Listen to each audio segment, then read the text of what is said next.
All right, so welcome, Mick. Good to see you. Thanks for agreeing to do this first and foremost. Appreciate you giving up your time. Just one little thing though, I'm just a little bit disappointed. You know, you being a combatives instructor and all, and you know, around the same age as me, but there's no Punisher T-shirt. You don't have a knife collection strategically placed in the background. Like, are you legit? Like, you got to have that. Well, thank you for having me, Jeff. And about the Punisher thing, it's in the wash at the moment. Okay. Because it's covered in blood, obviously, from and that sort of thing. Okay. Yeah. No, actually, I don't really like that sort of stuff. To be quite honest, I think once you kind of get over about 20, I think it should start kind of going into decline and engage in other activities a little bit more. That's it. Once you grow up, that kind of thing stops, and that's like the pen I'm using as well. So I've got this nice picture there. This is the only pen I could find, my daughter's Sugar Rush pen. So sorry for those people out there. Probably lost them already, but so be it. So yeah, what have you been up to recently? Been a while. Well, yeah, I've gone back into the into the operational side of things quite heavily. I took a bit of time out from that to do the training stuff for a number of years. So back into the, I don't know what you would consider, the close protection, the surveillance, that sort of thing, the consulting for that. Problem solving is one of the bigger umbrella words terms you could use for that. So yeah, operational. Yeah. Yeah, cool. So right. After completing the training year, there were a few things that really stood out to me that separated you from the others that we've had in the past. And so the one that really stood out was you made the training about the participant and not yourself. Like, we've had people that come out in the past and they do all manner of party tricks to make themselves look good. It's almost like a show. The guy could probably stand out in front and sing and dance. It's all about all eyes on them. But you took the time out to make every participant in the room better at what you did. Everyone was better. Everyone was hitting harder. Everyone was improving. And that's kind of rare, I think, in this industry where most of the people are all about the personality and, look at me, whereas you shifted the focus to the participant. And that was, something that I thought was, great. And that was one of the things. Is there anything about that you'd like to discuss further? Well, I make a concerted effort to do that because I work on the premise that it isn't actually the Mick Coup show, really, that it's all about the student, the participant, the candidate, whatever course you go on, okay? Because if you go on a lot of courses, say official ones in the military, the police, things like that, the instructor is who he is, and he's got there, and his time for that is over now, and it is about you. It's about you gaining that knowledge from him. So I just try and emulate the people in the past that I've been impressed by, the good instructors that were all about the students, us. And something really hit home once a long time ago. I was doing a lot of women's kind of self-defense training. I wrote the program for the Met Police at the time. I taught it under their umbrella for a couple of years. I moved away from the area, and then it was taken up by somebody else. And I don't know if it's still going now, but I remember training, a lot of these little groups, nurses, etc. And I remember one comment that really stood out for me, and I was demonstrating something physical, and the course wasn't a lot of physical, but there was some physical to it. And one of the students at the course just said, "Sure, that's okay, but that's going to work for you because look at the size of you and blah, blah, blah." And you know what, that really resonated with me.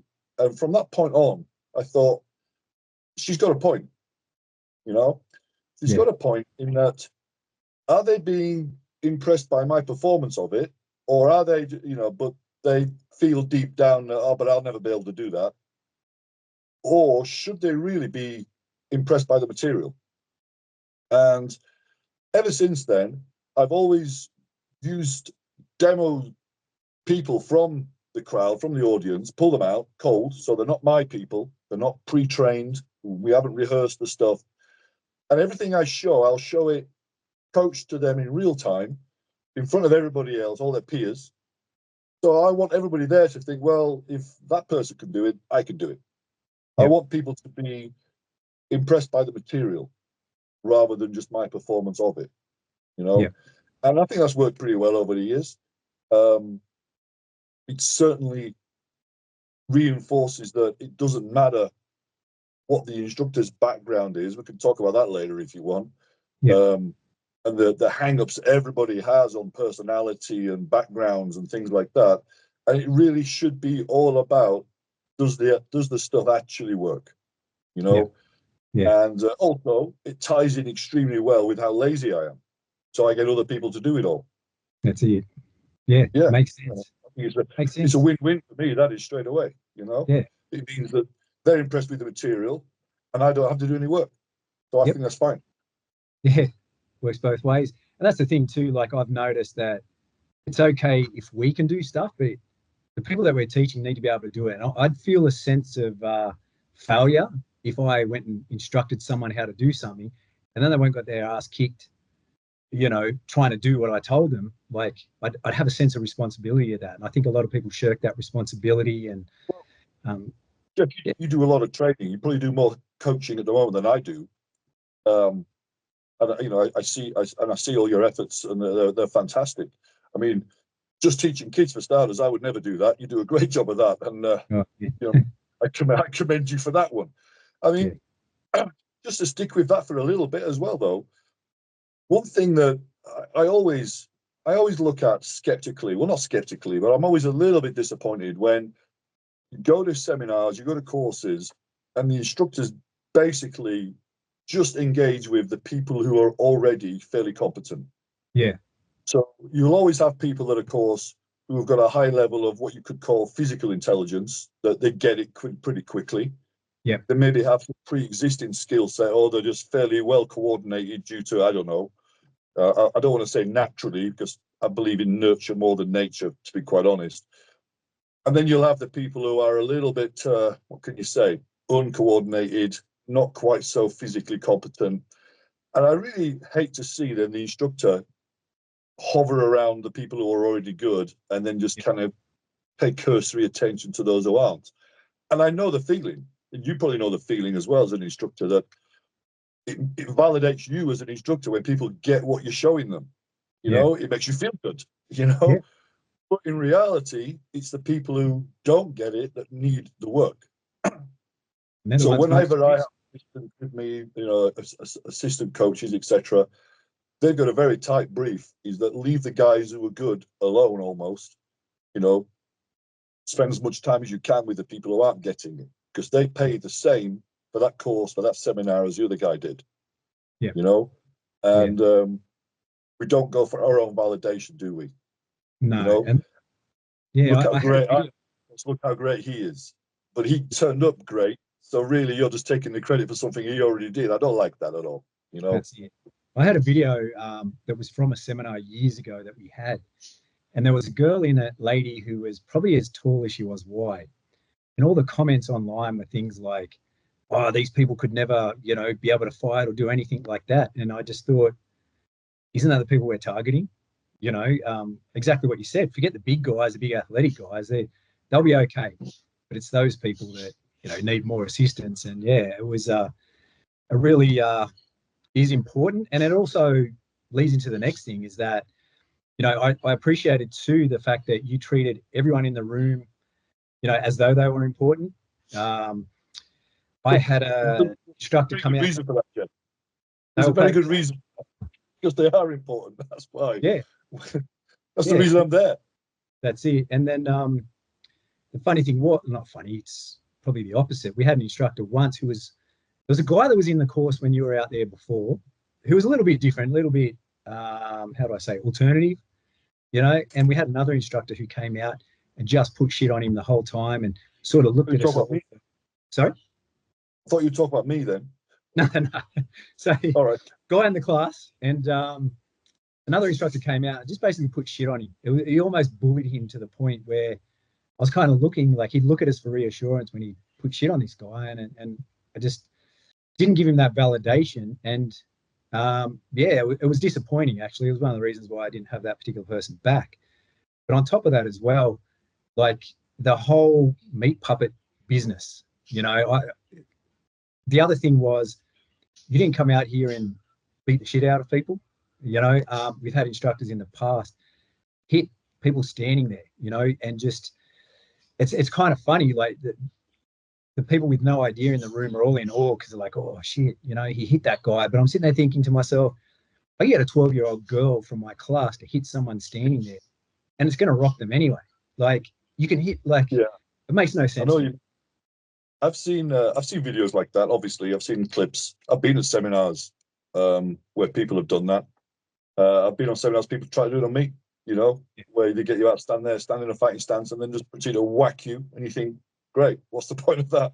Yeah. But I remember once seeing a video of that, and a guy was wearing a head guard, and a guy whacked him around the head or something like that. And remember all the comments were, wow, look how powerful he is, right? And I was thinking, well, he's obviously not powerful because the guy didn't go to hospital, you know? You give me a free shot at somebody wearing a head guard or not, and you're probably going to get a very negative kind of reaction from that. But yeah, I don't get that.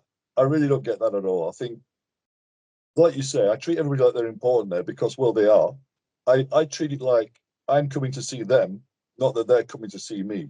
You know, be in awe, be honoured by the fact that I've turned up. What that you've driven a long way, paid me a lot of money. Yeah, I'm the one who's honoured, to be quite honest, to be there. Yeah. Okay. So I never really got that kind of whole, let's get people out of the front and then show how much we can hurt them. Yeah. Yeah. I'm in the crazy. business. I'm in the use of force business, and I have been all my adult life.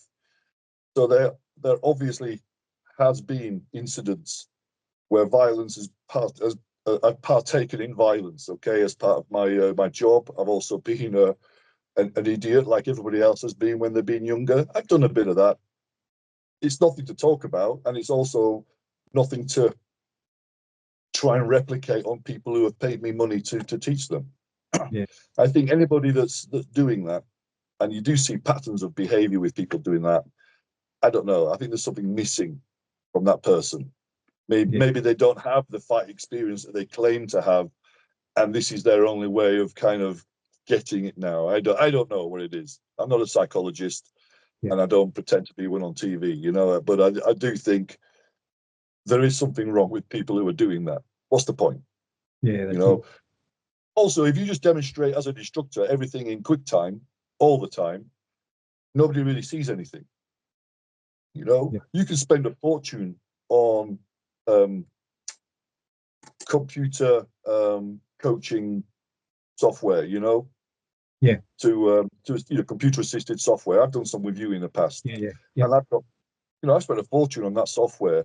And you know what? You know all that software does? It slows stuff down. Yeah. It slows stuff down so you can see what's going on, and then you can draw on the screen and things like that. So there's a reason why slowing stuff down means that you can see what's going on and learn better. Yeah. So I actually, generally speaking, I don't even demonstrate things at full speed and full power. I mean, what's the point? To be honest, I want people to be able to learn what's going on, and just from not even talk about the ethics of hitting people hard. What's the point in doing it when you're trying to make them see what's going on and you're going at the blink of an eye, you know? Yeah, it's madness. But that leads into, like you were talking about, the things that you've done in the past and things. That was another thing too, was the infamous war stories that a lot of instructors like to tell to illustrate points. Like I've been in a room with certain instructors that have basically told the same story with a different ending to suit the technique or whatever they're showing. I even was in a seminar with one instructor who basically he was telling a story, and I've seen the TV show that story came from, and I'm just like looking around like he's claiming it to be his own. It's crazy. It just reminds me there's a good clip from The Simpsons where they're interviewing Marge is talking to Homer, and he's talking about he's going to his school reunion, and he's saying, I can't wait to see the Fonz and Ralph Mouth and all these guys. And she's like, no, that's Happy Days. It's not your life. That's exactly what it makes me think of. Like, just the war stories, just the fact that you don't need to validate with war stories, is good as well. It was another thing that sort of stood out too. Well, to me, it's reminiscent of the American Pie scenario. This one time at band camp, Yeah. But yeah, you know what? I've been on the same seminars and courses where it's just one anecdote after the other, and I find usually, I don't know, it's either the ego where they want to impress you coming out, and there's a really good way, I think, of impressing somebody, and that's to be impressive. Yeah. If you, the moment you start artificially trying to impress people, I just get a red flag from that straight away. It starts making me itch a little bit. But the anecdote thing, it's all very well using an anecdote to sell a point, but what does it really prove? That's the thing, and that's why I don't bother with it, because, you know, even if it's true, and I do kind of doubt that a lot of these anecdotes are true, because they're a little bit too convenient when a legitimate query is raised about a particular technique or tactic, and then coincidentally, the instructor, the coach, will have a perfect anecdote of when they use that exact same thing. And I think that's a little bit too convenient, you know? Yeah. And it starts ringing the bells, you know, from an intelligence kind of analysis point of view, that's possibly not quite true, you know? But even if it is true, what does it prove? That one time you did one thing against one guy in one situation. Yeah. Now, you know, if you were a scientist, that's a pretty lousy experiment because the sample size is kind of small on that. Yeah. You know, I'm far more interested if you can tell me about the 50 times you've done that exact same thing and it's worked. Yeah. And the only guys who really do that are the pro fighters, the sport fighters. Yeah, that's it. You know? Yeah. And it's never a contentious technique or tactic either, is it? It's always, I mean, we have all seen the silver types pull off amazing outlier techniques in the cage, but they've done it once, Yeah. you know, maybe twice. But then we've all seen every MMA fighter, for instance, or Muay Thai fighter, with a massive sample size of that right cross or that low kick or that guillotine or that takedown. Those don't even need anecdotes because we've seen it. They don't need that artificially forced proof, you know? Yeah. I always say, you want to hear some war stories from me? That's great. Let's go to the bar afterwards, you know, and buy me enough beer, and maybe I'll tell you some. However, there is still a statute of limitations. Yeah. Yeah. 100%. Yeah. But I can make some good stuff up, no problem. Oh, You know, as can many people. You know, it's funny. One of the worst ones I saw was Blitz magazine asked me to write this article about something about, you know, something that happened to you for real. Then they sent me some examples of previous people that did it.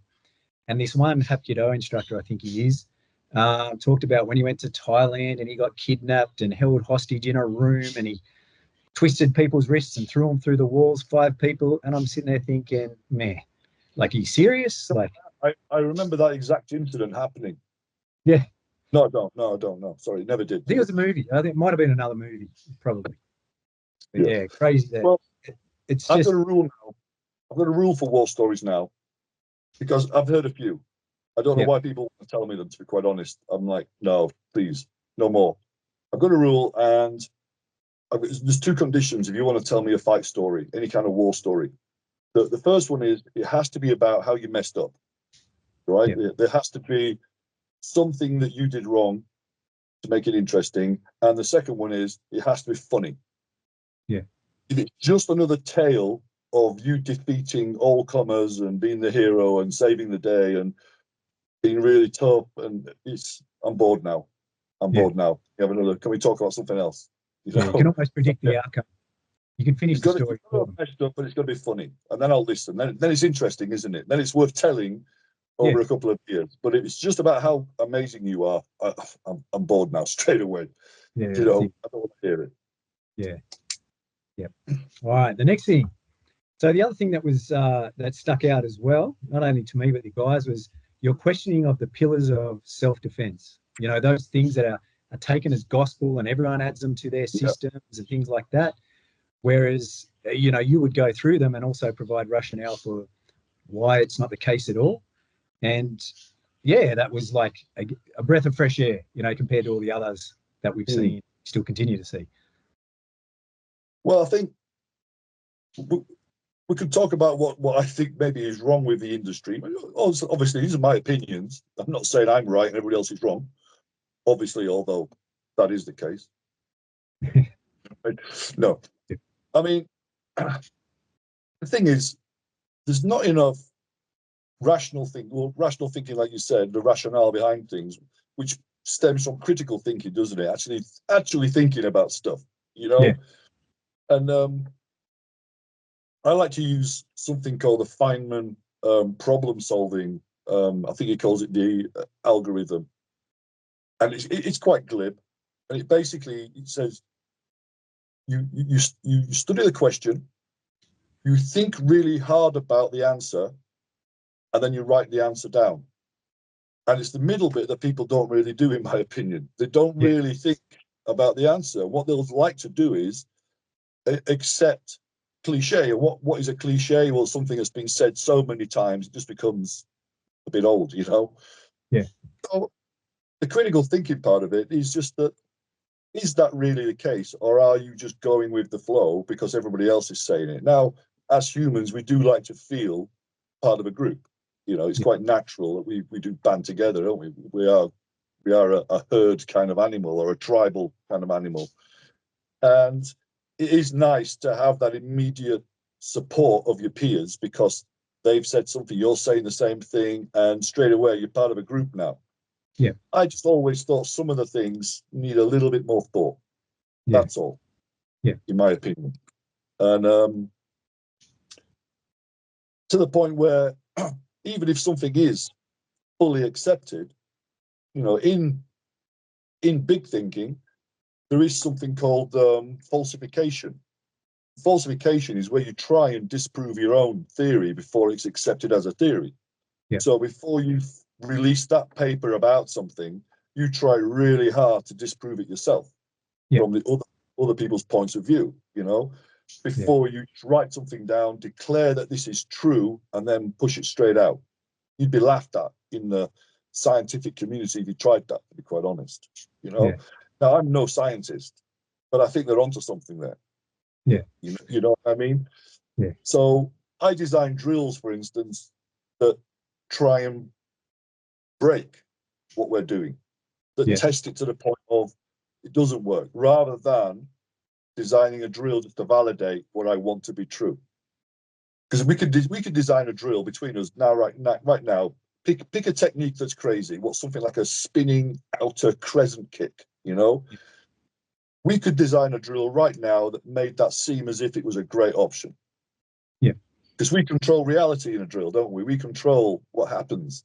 Yeah. You know, we've got that artificial control over the circumstances in any drill. I don't like that. I design drills that show things that don't work. So it shows you what you're left with, really, you know. But there's not a lot of critical thinking going on, in my opinion. So when people say things like, and I know I don't want to get too much into the specifics, but something neat that's a cool T-shirt slogan, they tend to be the things that people gravitate towards. Yeah. So closest weapon, closest target. That's a big one, you know. And I understand exactly what people mean by that. But the problem is, in a literal sense, it makes no sense. Yeah. So, you know, you would argue somebody that's sensible that uses it, and they will say, "Oh, but there are caveats to that." And you go, "Okay, so why keep that same saying then? Really, because the saying is wrong. You're admitting it's wrong or flawed, I should say, because you have these other conditions. Yeah, you're just keeping it around because you like the way it sounds. Yeah. You know, closest weapon, closest target. Well, that means what? I poke you in the eye with my front hand, or I stamp on your foot. And that's what it literally kind of means. Whatever hand is closest, you hit with, and whatever target is nearest, you hit it. That's not the best way, is it? It should be the best target for the best technique.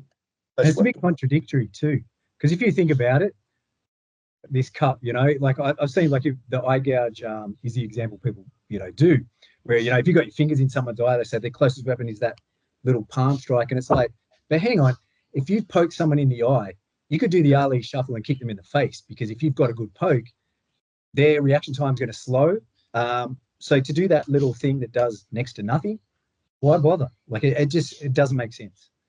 Yeah, I mean, we can go into specifics on this stuff. I mean, just that when you're talking about now, that if you have your fingers in someone's eye,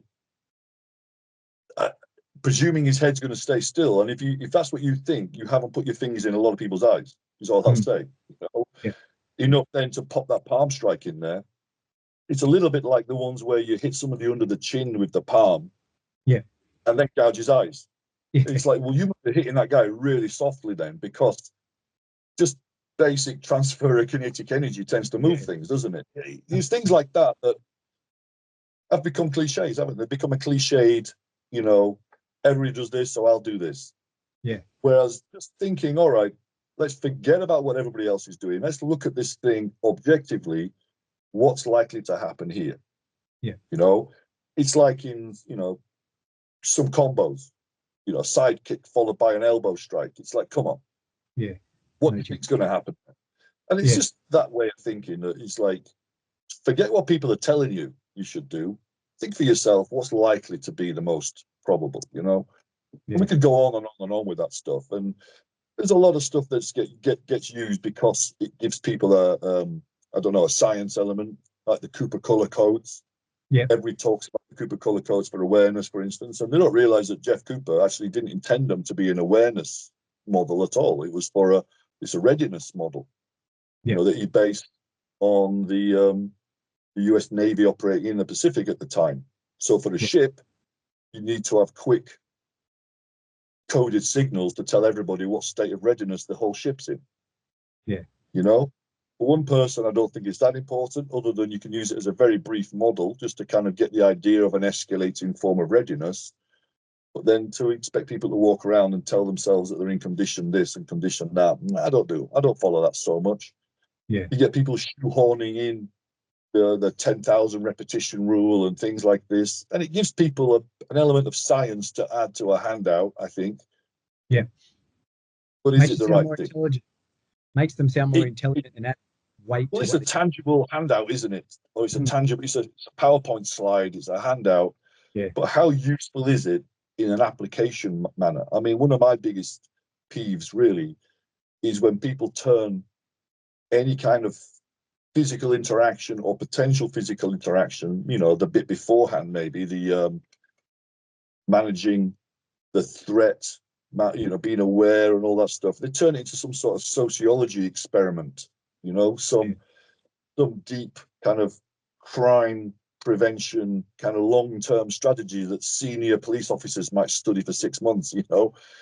I'm thinking it's all very well knowing the motives and the economic structure of particular groups and things like this, but is that going to really help you on that dark night when life's about to go very wrong for you, you know? So I tend to look for things that are immediately tangible, and I save the highbrow stuff for, you know, for other stuff. Yeah, and that's interesting because that leads into another question, the one that I added actually, which was about, you know, when I first started, everyone was doing these counterterrorism courses, and I was encouraged to do that. But then I was like, no, I'm going to do strength and conditioning courses. I'm going to do, you know, more sports science courses, because I felt that in the moment, that's going to make me a better fighter. You know, if I can deliver a faster, harder punch, that's going to help me more than knowing, you know, all that counterterrorism stuff. It's above my pay grade. And like you said, it's not going to help me in the dark alley. Like, it's just, backward again. Like, it just seems like the whole industry is somewhat backward, you know? I think I think in my experience, there is a desire to add this good information. And you know, you can't knock that. You can't knock people wanting a bit more depth to what they're teaching. I just think it's very easy, though, to get into the, I would term it research porn. You know, it's research for the sake of research. You're not getting anything out of it, really. And the best analogy or the best example I would use, if we set a situation where you want to teach somebody to drive a car, all right? And most of the stuff is about how the internal combustion engine works, the different kinds of tires you can get, the different tread patterns. We could talk about all the different colors that a car could be, all the different makes, different models. Then we can talk about various drivers, the motivation of these drivers, their backgrounds, and things like that. But you're not learning to drive a car, are you? That's the thing. It's all very interesting, and it's all fascinating stuff, and it really is. You know, I've got books behind me that blow my mind, but not one of those books is going to help me actually in the moment. And I'm far more interested in what you can do in the moment than all that kind of highbrow stuff. I mean, again, I'm not interested. No, I said that wrong.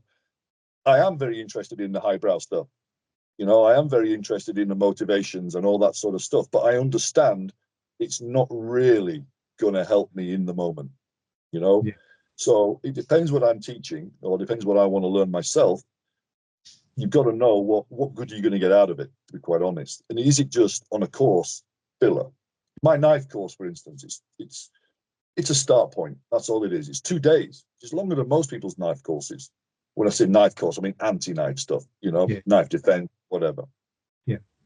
But I know guys that will spend an hour, many courses out there, looking at different kinds of knives. This is a double-edged knife. This is a curved knife. This is a sharpened screwdriver. I'm thinking, I'm pretty sure most people know what a knife is, to be quite honest. Why are we looking at knives for an hour and we're going through basically my knife collection? I don't know, you know? Yeah. Is that going to be useful in the slightest to that person? Really? Doesn't really matter what shape the knife is, or if it's double-edged or single-edged, really. What we're looking at is ways to mitigate that thing not going into me, you know? Yeah. That's a very good example, I think, of that. And then when we started talking about the non-kinetic stuff, the awareness stuff and things like that, people will talk about awareness being very important, but then kind of omit methods to improve your awareness. Yeah. So it's all very well knowing how important it is, but how do we do it? You know? So I think there's a bit of a missing kind of part to it. The practicality, I think, is missing in a lot of these kind of courses. And it's replaced with very interesting and fascinating theory. Yeah. Yeah, 100%. That's why, like, a lot of what I do, I call it the bricks and mortar. So the bricks are all the things that, I don't know, the basic techniques or whatever, and the mortar's the stuff that brings it all together. And I try to make an effort to, you know, bring it all together, not the highbrow stuff, but all the little variances and the other little issues that may arise just in case, you know, like it's not set this way. It's just, you know, this variable may be this way, and it just kind of fills in the gap somewhat. And I think it's really important to tie it all in because from what I've seen over the years, particularly when it comes to knife, you know, they'll teach you defense against this. They'll isolate those attacks in training and in the drills to make it look like it works. But what if the angle is now this? You know, this isn't going to cut it. And all those little things change and make things different. And I guess people just, they're content just to go for what I call the bricks, the attractive stuff, and forget about the stuff in between. I think it's essential. I think a good way of looking at it is learning is how you learn to speak a language properly. Yeah. You can't go the easy route and just learn a few choice phrases, you know, how to order a beer, you know, asking for directions, or, you know, that sort of the stuff. Obviously, there's a reason for that. Those are the things you might be saying a lot as a tourist. You're not going to get into conversations with people, are you, so much? You just need things that are functional, so you can find your way back to the hotel and you can order a drink or a meal or something. But you can learn it by phrase. But the problem with that is the moment the situation isn't what you've learned, you're kind of lost again, aren't you? Shit, yeah. Remember very choice little pieces. Or you can learn to speak the language properly, which will take longer. You have to break things down a lot more to their component parts, which would, in case of a language, it would be, you know, grammar and things like that. But then with that extra training and with that different approach, you've actually got then the ability to have a spontaneous conversation that's not just small statements on your behalf. Yeah. And I think that transfers over to the training realm, that analogy, very well, in that I look at a lot of people's training and I think, okay, I think you've been a bit generous calling it training. And it's a bit scathing, I suppose, because I look at it as being you're just kind of rehearsing a movie fight there. That's what you're doing. Yeah. You know? Yeah. You're learning, you know, the 6 ways of defending against a hand grenade from the front. And then the 6 ways of defending against a hand grenade from the back, and the 6 ways of doing this, and the 2 ways of doing that. That's a lot of remembering to do, in my opinion. And one thing that, you know, my approach tends to really avoid the remembering stuff, and it's more about the understanding stuff. Because the moment you understand it, you've got that thought in your brain, you're creating thoughts now. You never forget that. But you just try to remember what I've told you or what we did once on a seminar. You know, I see it in seminars or courses, I've been on them, where the stuff that we've drilled in the day never makes an appearance in the force on force at the end of the day. And that's a big red flag. Because the stuff you're drilling in the day should be basically reverse engineered from the force on force scenario at the end of the day. Because that's what you're aiming to deal with, aren't you? Yeah, 100%. But I think the language analogy is I try and teach people to speak the language, you know, which is a wholly different approach. And it's the approach that most combat sports take as well. You know, it's very, here's the thing, I have a bit of a litmus test. If you ask somebody to demonstrate their system or their method or whatever they're calling it, and they can, you know, they can wheel out this little piece, this little piece, this little piece. Now ask a boxer or an MMA fighter or a Muay Thai fighter, can you demonstrate boxing? And they can't really. They can show you some punches. They can show you the techniques, but they can't really show you boxing unless you're actually having a fight with them. Yeah. But then from X system, they can wheel out all these little, for want of a better expression, movie fights. You know, he attacks like this, so then I will do this, this, and this. Yeah. Now, a boxer can't do that, so why is that? You know, because he needs another person in the conversation. Yeah. The first guy is a statement. Yeah. You know, it's a speech. Yeah. Whereas the boxer, he's used to having a conversation and he needs another person. Yeah. Because if I say to you, can you demonstrate English? Well, obviously you're Australian, so you can't. So it's a bit, you know, a bit of a reach, isn't it? But if I said to you, can you demonstrate English? You'd be like, what do you mean? You can talk about words, but you can't have a conversation with yourself, can you? You know? Yeah. So you know, that's a little bit of a test for me. If that guy can demonstrate very easily 500 ways of his system, methods of his system, is that a fighting system or is that a movie fight? Yeah. You know? Yeah. Like learn to fight like Jason Bourne. I like that one. Yeah. You've seen that. Some of the new Jason Bourne came out, didn't it? Bourne film. There'd be all these learn to fight like Jason Bourne. Yeah. You know, their system as the way. And I used to like to remind people that, you know, Jason Bourne's a fictional character, yeah, and he's actually a guy called Matt Damon, and Matt Damon can't fight like that. They've rehearsed that fight for 6 months. Yeah. So, like, okay, if you really want to learn to fight like Jason Bourne, then you just need to go acting school, don't you?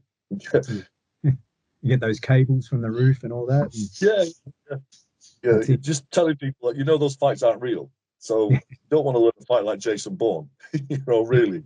You want to learn to fight like somebody, I don't know, in an MMA fight or, you know, even outside on the street, but not like an actor. Yeah. And that's the last thing you want to learn to fight like. That's it. Where were we? Yeah. So the next one I want to talk about is you cop a lot of hate. Like, this is one thing we have in common in things that I've been doing recently. Haters, haters, haters. And I think it stems from people don't like constructive criticism. People don't like being told that this isn't the way. And I think you're like me in a way, like we have that similarity that I've been asked to network with all these people and what they do is absolute shit. And I don't want to be associated with it, so I don't. And then that's taken as, oh, I'm not a nice person, you know, whereas I think it's the opposite. Yeah. I mean, I got a thing where I'll tell people straight off that you probably won't like what I'm going to say. Yeah. Probably won't like how I'm going to say it, but tell me I'm wrong. Yeah. And what they don't do is they don't tell me I'm wrong. They just tell me a lot about how they didn't like how I said it and they didn't like what I said.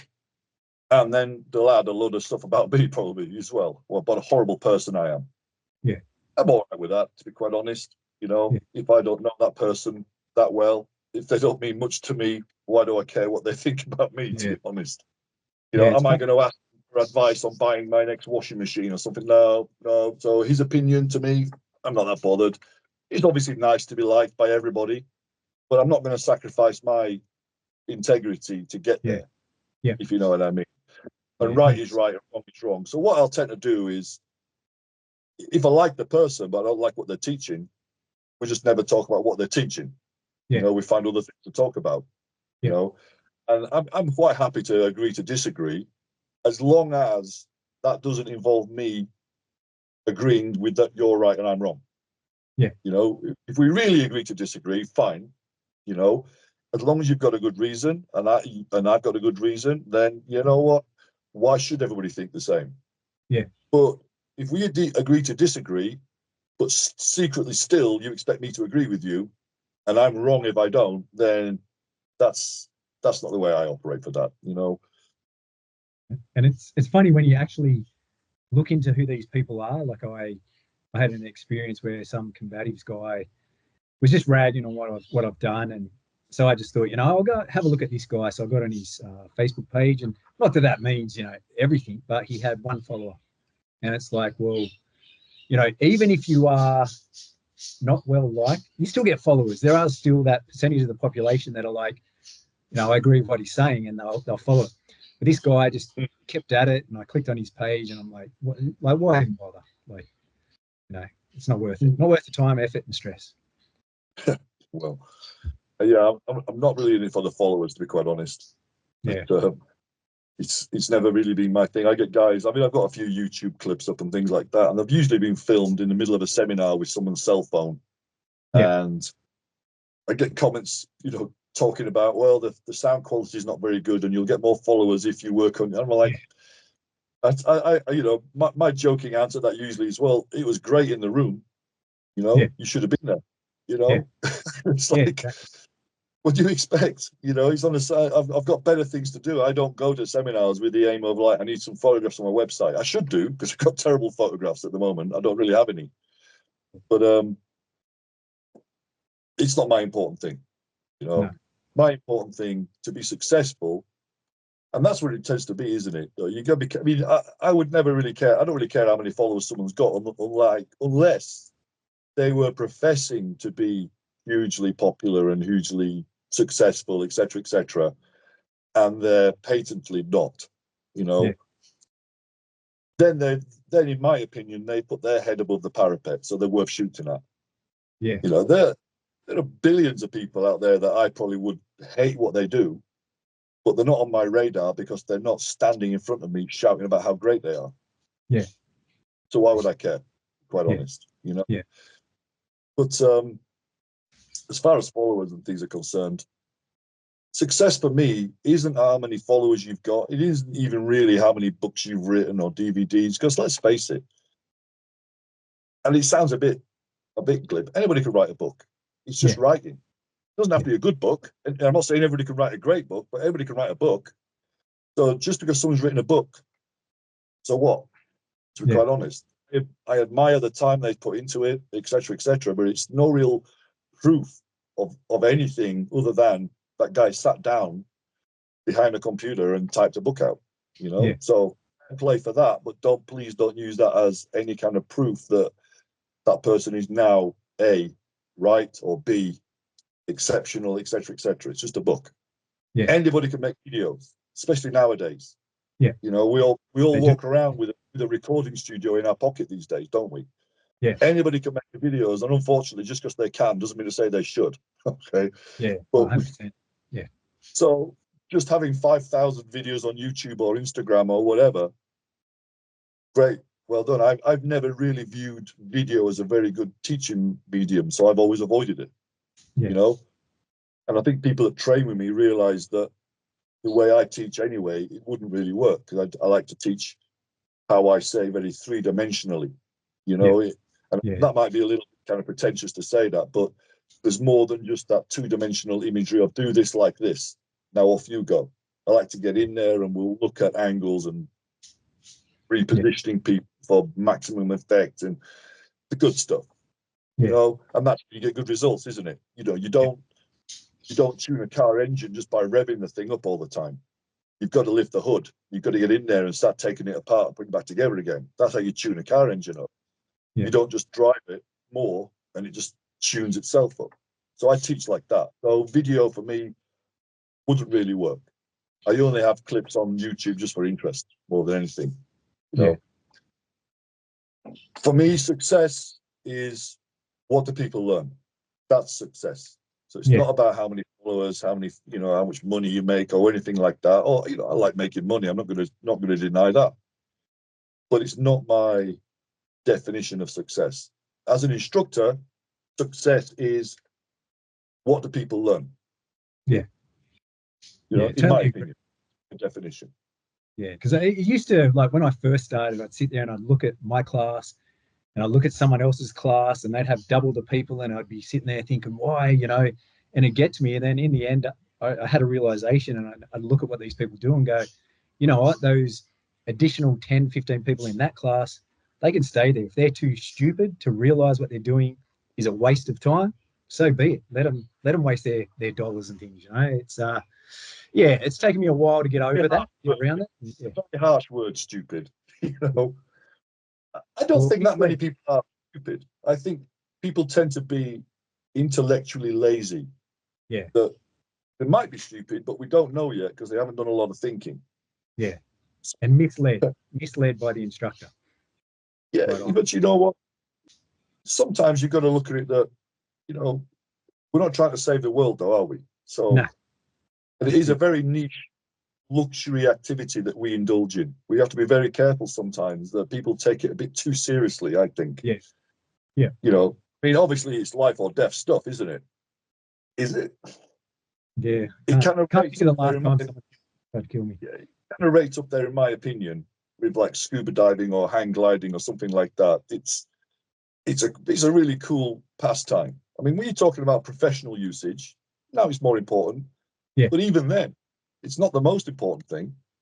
People often quote the World War II stuff, the Fairbairn Sykes, or O'Neill, that sort of stuff. You know, they often quote that as being, you know, so effective it could be learned in just 8 hours. Yeah. Well, that's bullshit, right? What it really works out as is it was deemed as only important enough to allocate 8 hours of training to. So when you're looking at how training is structured, say in the military or the police or any organization, there's a budget on how many hours you've got. You know, how long have we got these guys for? And then you start breaking down, all right, what's the most important stuff that we have to allocate the most time to? And anything over a period of weeks and weeks and weeks that you only allocate 8 hours to is not that important. No. Those guys probably spent a lot longer learning how to use radios and navigating and things like that. Yeah.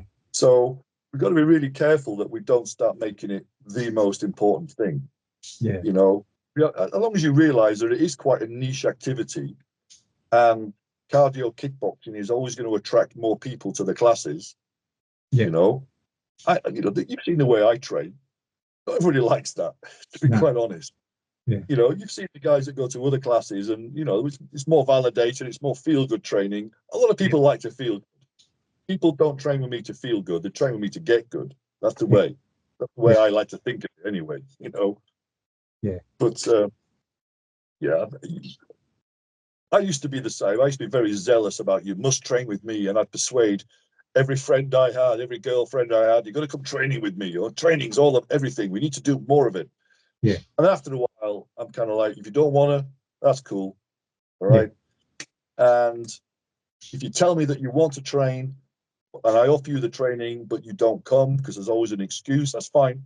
That's fine. But just stop telling me you want to train.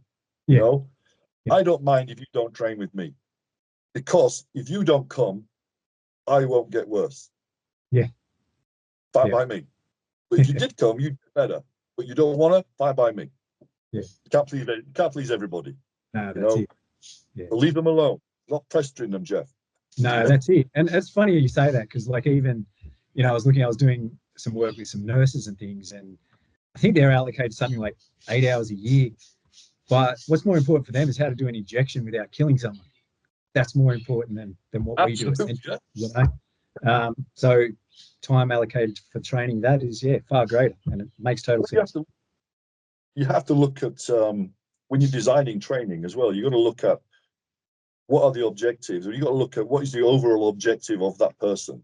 So if we're going to go back to the commandos and things like that, is, you know, how many times are they likely on a mission to get into it hand to hand over, you know, shooting people, or really they should be sneaking around, not killing anybody, to be quite honest. You know, it's a mission gone wrong when you have to start opening fire when you're a very small kind of reconnaissance force and you come into contact. It's seen as being a little bit of a, not so much a failure, but a problem. You know, that wasn't your intention. So you look at what they're likely to be doing. Like you say, the nurses are all about giving injections and nerdy stuff.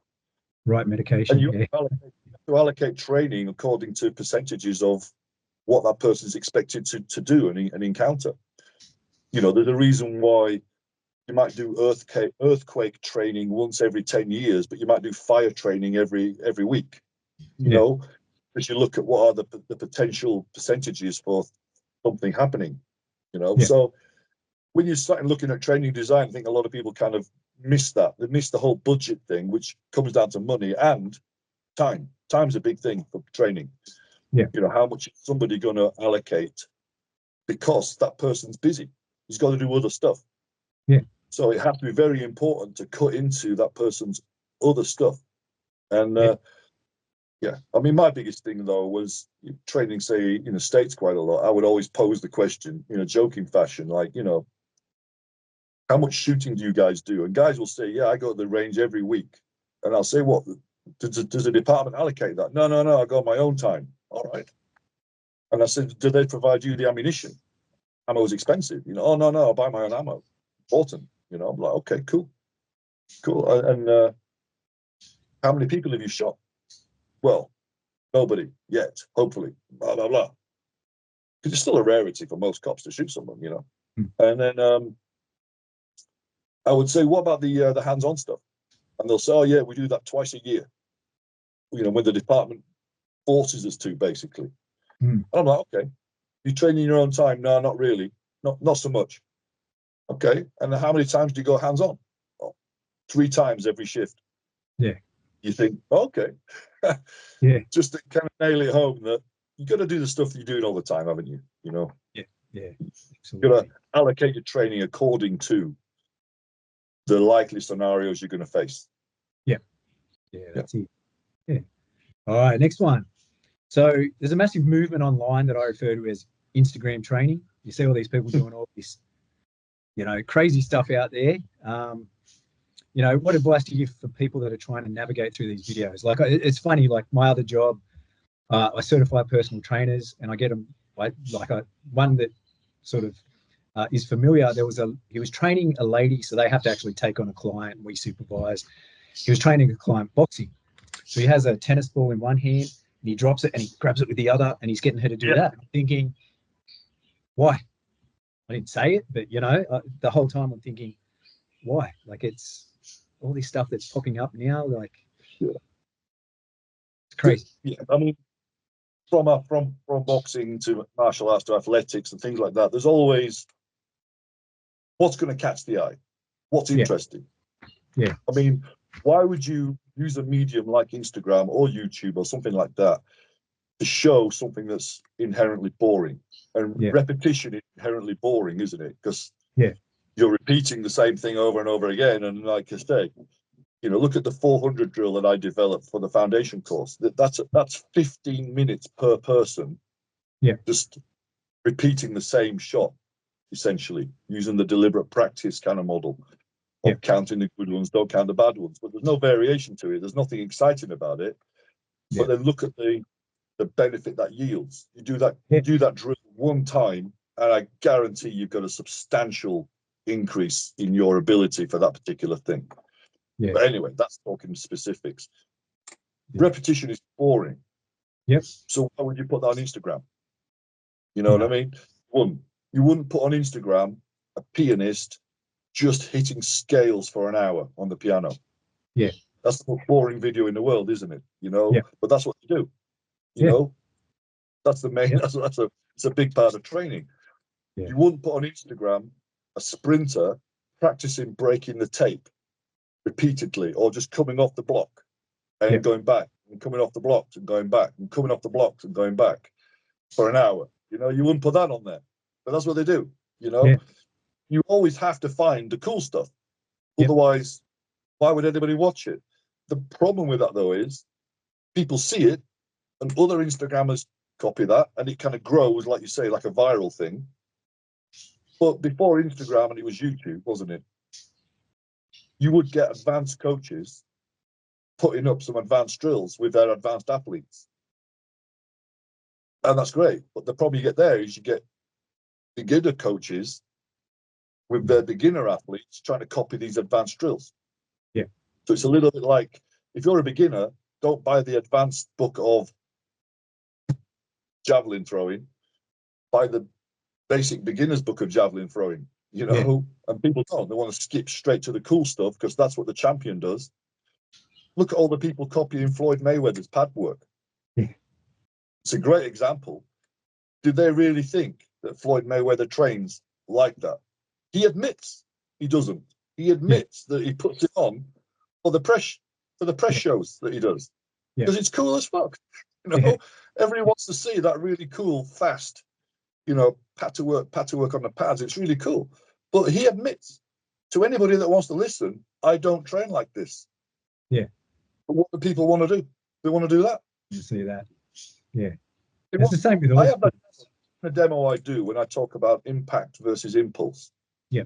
Before any physicists tell me that it's the same thing, I know, but it just makes it easier to think about it as being two separate entities. Where I will hit a guy on a pad and propel him across the room, and you know, to much wows and wild applause from the audience. Look how far he went. And then I'll demonstrate the same shot, but with more focus on the impact. And the guy might take half a step back, but then his face will go white, and he'll maybe take a knee because it hurts so much. Yeah. And I do that to show the difference that you don't want to be knocking people far away because it doesn't hurt them. You know, you want to hit them with and maximize the impact with the short shot without getting into specifics of it. You know what? I stopped doing that demo like I used to do it. I used to really overload the first part and knock people sometimes off their feet, holding a pad on their chest. And then they would slide across the floor, and I'd be impressed myself sometimes, you know. But then I stopped doing it because even when the guy said, didn't hurt, it was a bit surprising, but I feel fine, you know. But the second shot destroyed me. You can, you know, they would hear the guy say that. I'd still get guys asking me, can you show me how to do the first one? Yeah. Like, madness. So I have to tone it right down. Sometimes I don't even use a punch now. I use the back of my hand. So it's not even something that they can readily identify as a strike, because I'm trying to show the effect more than the actual technique, you know. Yeah. But people want the wow, don't they? Yeah. That's the thing. And people realize that people want the wow, so they'll go find ways of delivering the wow to people. You know, the things that people see them doing with the tennis balls and the tennis ball on the elastic cord around the head and all the sort of stuff and all the, you know, Lomachenko playing chess and then doing this and then playing a bit more chess, and they all think that's how he got good. And it isn't, is it? No. He got good by having a punch bag glued to the end of his fist, you know, for years. Yeah. To the point where it just became part of his life. That's what made him good. You know, that stuff is the icing on the cake. It's a little bit of trim they put on the end just to sharpen up an already razor sharp blade. Yeah. And most people don't have a blade. They've got a lump of iron that needs hammering into a basic shape first, you know, and that gets done with repetition, doesn't it? Yeah, 100%. And that's a good example that I've seen is Kobe Bryant. A high school coach went and watched him training, and he went and met him down to watch him training. And at the end of the session, he's like, what are you doing? This is the same stuff I get my kids to do, you know, my 10th grade kids to do. And he's like, yeah, but do they do it as well as me? So he just sat there and did those fundamentals for hours upon hours upon hours, even at the height of his career, still did the same thing. And that's, you know, I think you have to have a bit of a screw loose to be entertained by that. Like, I know I still get out there and just practice that one shot for hours upon hours a week. And if people saw it, they'd be like, this is what you do? Like, and it's like, people don't understand. Yeah. They don't understand how pro athletes train. Yeah. You know, they don't understand, you know, without getting all super tactical and stuff, they don't understand how special forces training, for instance, you know, if say you've been in the 75th Ranger Regiment for 10 years and you pass the course and get into, you know, Delta Force, into the unit, they don't teach you to hold a rifle a different way. Yeah. There is no special, you know, special forces rifle holding thing. And those guys shoot so much better because they shoot so much more. Yeah. That's the thing. Yeah. You know, so I have, you know, it's a glib saying, but, you know, why the special forces shoot better than normal forces, or regular forces is a better word. And the glib answer is because they've got a bigger ammo budget and they use smaller targets. Yeah. And what that really should transfer to is that they do more reps and they have a higher standard established, you know, for pass or fail. And that applies to anything, doesn't it? You know, why does Rafael Nadal play tennis better than us? He doesn't have a special tennis racket. He doesn't have special shoes. We could buy those. We could have the same ones. He would beat us with a frying pan, you know, or a piece of wood, probably. Yeah. He doesn't use any special Wimbledon curriculum, does he? Like special Wimbledon techniques, you know? He will beat us using the same shots we would learn on our first tennis lesson as a child. Yeah. Nothing fancy. He just does it at such a high level compared to us, you know? And that's one of the bigger problems, I think, with training. People, they want to emulate their heroes, whether it's a pro fighter, a special forces operator, a high-level sportsman, but typically they only get as far as copying what they wear and the tattoos they have. You know, they don't actually copy the way they train, and that's the thing that would get you there. You know, but everybody likes an internet shopping solution to things, don't they? What can I buy that will make it better? That's it. You know, what pants is he wearing? I'll get some of those pants. You know, it's like, no, copy the way they train. And you used a very important word then. You used the word fundamental. I think that, you know, words have got power. They've got meaning, haven't they? They encapsulate thoughts. Using the term basic and advanced as being one of the bigger problems for me, that I've got to get out of the habit myself of not using those words. I find that the moment you call something basic and you call something advanced, people ignore the basic and they want to do the advanced. Because there's the connotation that it's better. You know? So I think that leads people away from a certain important thinking. I prefer now to use the term fundamental in place of basic, which then really highlights and underlines the importance of that thing. And then I use the word specialized in terms instead of advanced. And if you want to know what fundamental is, you know, look at something like a car and think, what could I take off that car and discard before the car stops working? And anything you can take off that car, it didn't need it. It's not fundamental. But the moment you take off that little spring there and it stops working, well, that spring was fundamental to that car.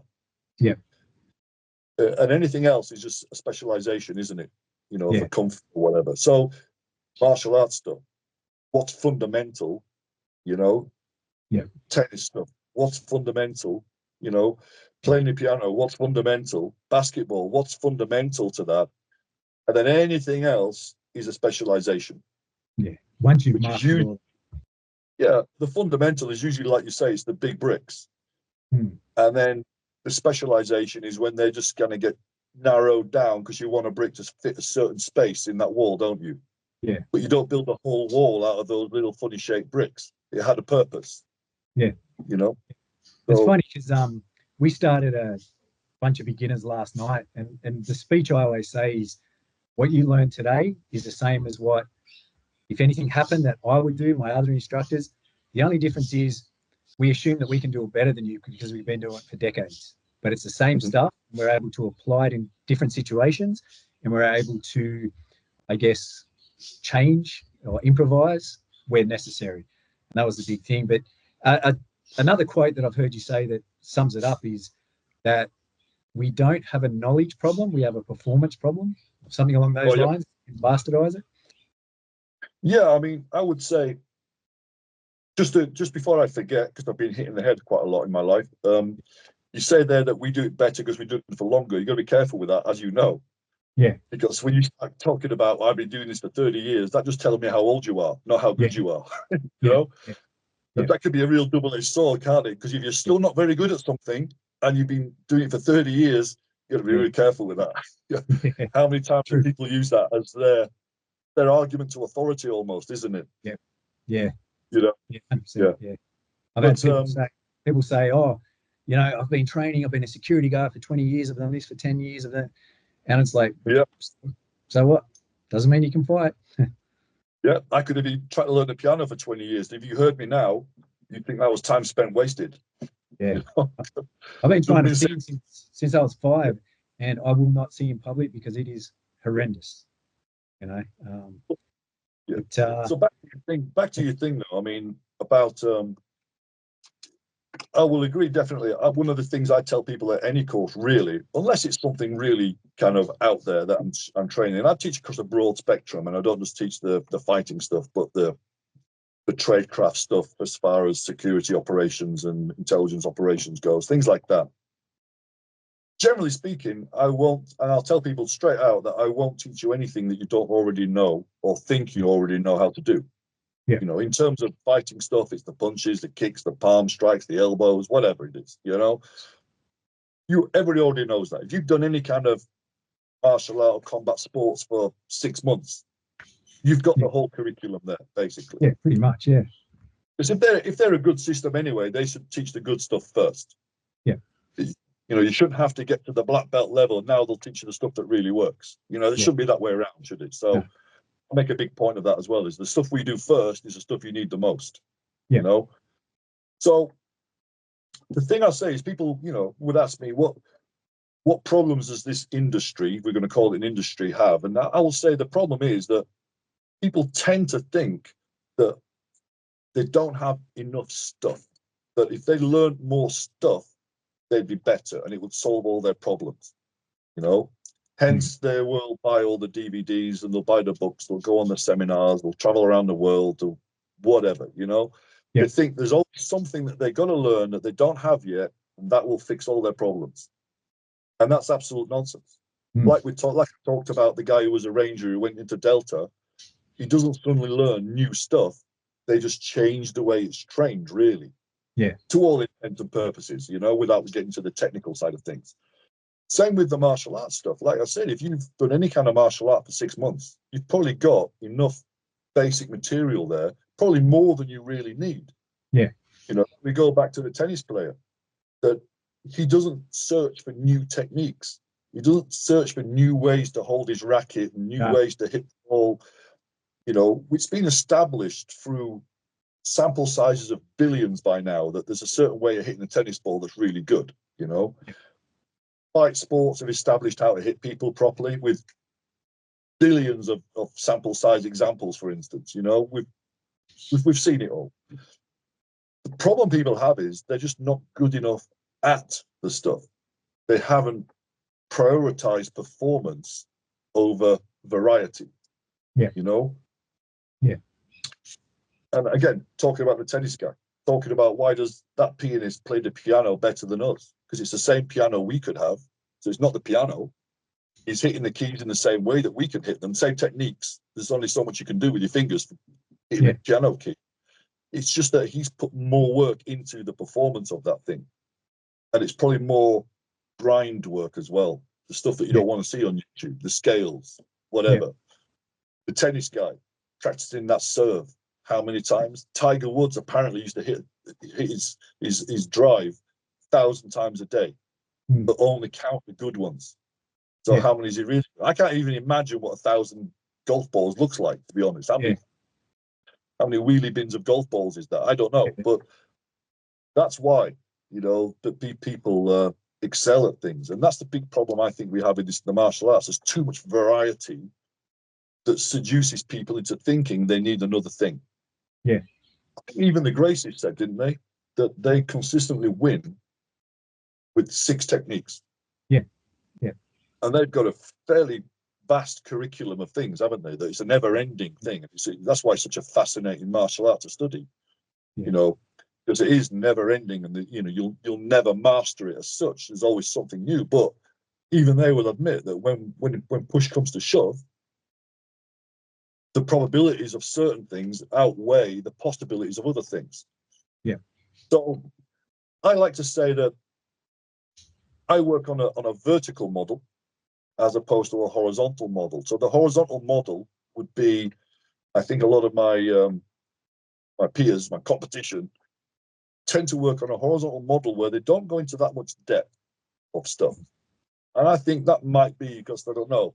Maybe it's the way they learn. They're either not interested in the depth, or they don't know the depth of something. I don't know. But without denigrating them, I feel that they teach just enough where the person kind of gets it to the level they've got it. And then immediately now, in order to retain your instructor-student relationship, you have to teach something new. Yeah. Otherwise, you're no longer their instructor, because they now know as much as you about it. Yeah. And then that goes on and on and on, horizontally, until they start running out of good things to teach. And we've all seen that. Yeah. And it goes from being the usual strikes and the takedowns and whatever, and the chokes and the eye pokes. And then it starts getting a bit weird, into like tomahawk fighting and things like that. Then it starts getting a bit weird into putting a pool ball in a sock fighting and folding up a newspaper and things like that. Because they run out of good stuff to teach, because they're only teaching it at a certain level. Horizontally, it just expands beyond control, in my opinion. Yeah. The vertical model I talk about is, I like to teach for depth. So rather than adding superfluous stuff, it tends anyway to be just a variation of the other stuff anyway, doesn't it? Yeah. You know what I mean? You could throw a punch, you could hit with a palm, you could hit with a pistol, you could grab a rock and hit, you could grab someone's head and hit a wall. It's the same kind of movement. So anything other than that is a variation anyway. So I stick with the core movements that we all know, hence core combatives. And I go down for depth, so I can teach the same thing for weeks without really repeating myself, because there's always a way of improving the depth of that thing, adding a slightly different variation to it, and we can keep going. But then the other side of the vertical is the up, and that would be for performance, where we really stress doing it under stress, doing it under a time constraint, doing it under a positional deficit, doing it for maximum impact or force or whatever we're doing. So the vertical model works for me.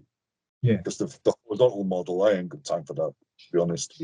Because I remember we've done like right cross or palm strikes with other instructors, and an hour they're done. And I remember when you came out, I think we spent a day on it, and then we came back and we added every single day. So, instead of learning this much on the most basic technique, it just went, like you were saying, like there was days of it, and I was still sure that you had a whole lot more that you could have gone into on just the most basic of all strikes. And that's where I find it's funny that, like exactly what you're saying, people talk about a small toolbox, but a small toolbox simply becomes big if you have that depth of understanding.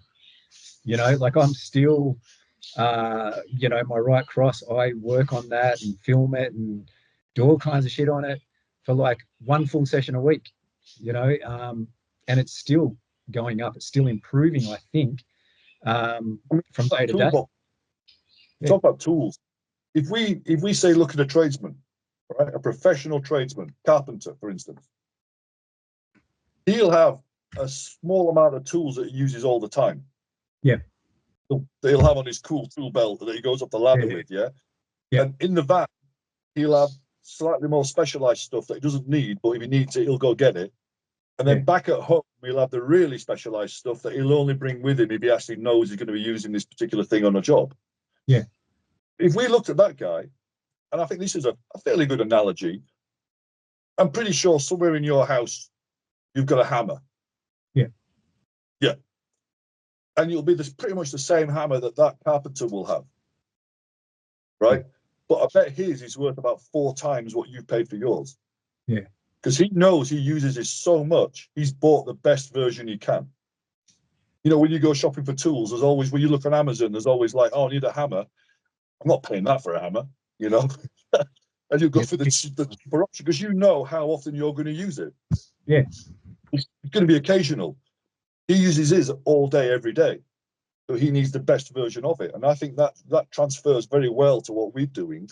And if you look at, say, the way a sport fighter trains, you know, he knows when he's going to have his next fight. You don't. To you, it's a theoretical. You might have a fight. He knows that July the 12th, he's going to fight this guy at this time. Yeah. So he can't afford to waste his time doing things he knows he doesn't need. So he puts the effort in, the extra effort into the stuff he knows he's going to need, the important stuff, the fundamental stuff. Yeah. Yeah. Makes total sense. So what else in the industry like that you think is a big issue? Because we know it's a mess. We know it's unregulated and there's all kinds of snake oil salesmen out there. And I guess it's really hard to sway public opinion. You know, I know you've been battling for years. I've been trying. I'm at the point now I'm almost going to give up on it. People choose to do what they want to do. But aside from that, what other issues do you find in the industry that are probably more pressing? For me, it would be, and we talked about it earlier, the lack of critical thinking. Yeah. You know, people aren't stupid, but they just don't think. Yeah. They'll trust what they get told. Yeah. Because they'll follow that cult of personality or that kind of what can you say, that romantic image of, well, that guy was in the SAS, so he must know what he's talking about. Yeah. You know, when it comes to close quarter fighting. And in reality, quite probably the Muay Thai instructor in that guy's village knows more about close quarter fighting than the SAS guy does because he's just done more of it. Yeah. In his entire career. You know what I mean? And I'm not obviously ranking on the Muay Thai guy or the SAS guy, just as an example. But I think people do follow far too much that the guy was a doorman for 20 years, therefore he has his immediate credibility, or he was in the Marines, so he has his immediate credibility, or he's got all these followers, therefore he must be good. He has got this immediate credibility, so therefore I won't think, I'll just do what he says. Yeah. You know, I mean, even so much at seminars and courses, how many have you been on or witnessed as a host where the first part of the seminar is usually like a 30-minute autobiography of the guy telling all present all the cool things he's done, all the fights he's had, all the experience he's got, blah, blah, blah. All that is, it's a David Blaine or a Darren Brown way of conditioning the audience for what's to come. Yeah. You know? So then later on, when I'm teaching something that you're kind of like going, really? I'm saying, trust me, I've had all these fights. Then you kind of go, oh, okay. You know what I mean? Yeah. I don't like doing that. I just don't like the whole talking about myself that much kind of thing. It's my business, not yours. I'm quite shy like that, I suppose. Yeah. And I used to really hate it. And then I kind of came to the understanding as well that, okay, it can actually be counterproductive because I don't want people to believe me, to just trust me blindly.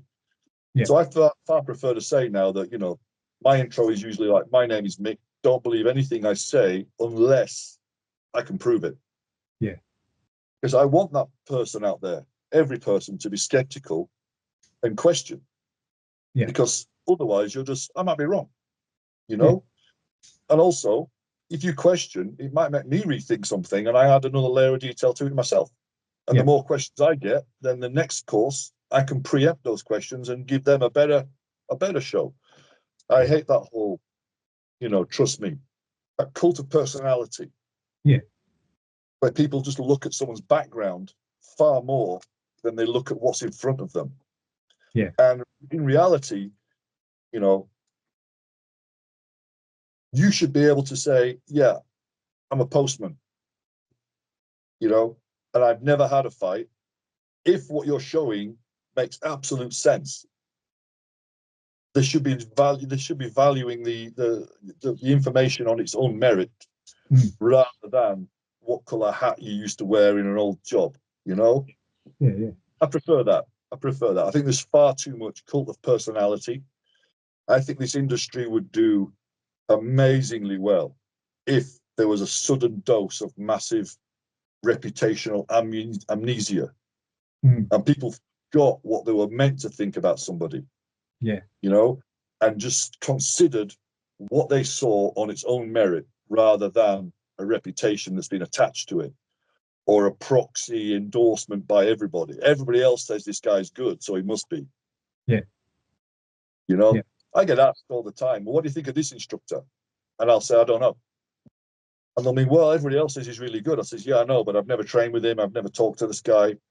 You know, what he's saying online makes a lot of sense. But these days, with the information available, it'd be hard not to make sense. Yeah. I mean, with the resources you had available, you could write a fairly credible article on cosmic physics, and it would stand up. You know, with the information you've got available to copy and to whatever. Yeah, doesn't mean to say you understand it. Doesn't mean to say that if I had a conversation with you, you'd actually know what you're talking about. So I try not to judge people on what they wrote in an article too much, if you know what I mean. Yeah. And if I don't know the person, I'm very, can I say, reluctant to issue an endorsement. And I would expect the same in return. If you'd never trained with me, how do you know I'm good? Well, because everybody else says so. Well, why do they know? You know, listen to the guys who've trained with me or with somebody else and get a direct idea of it. You know, that's my opinion. You know, I expect the same in return, to be quite honest. And blindly following anybody, you know, especially me, it really annoys me. Blindly following anybody, I think, is a recipe for disaster. Yeah. When you start getting emotionally, you know, attached to certain things. You know?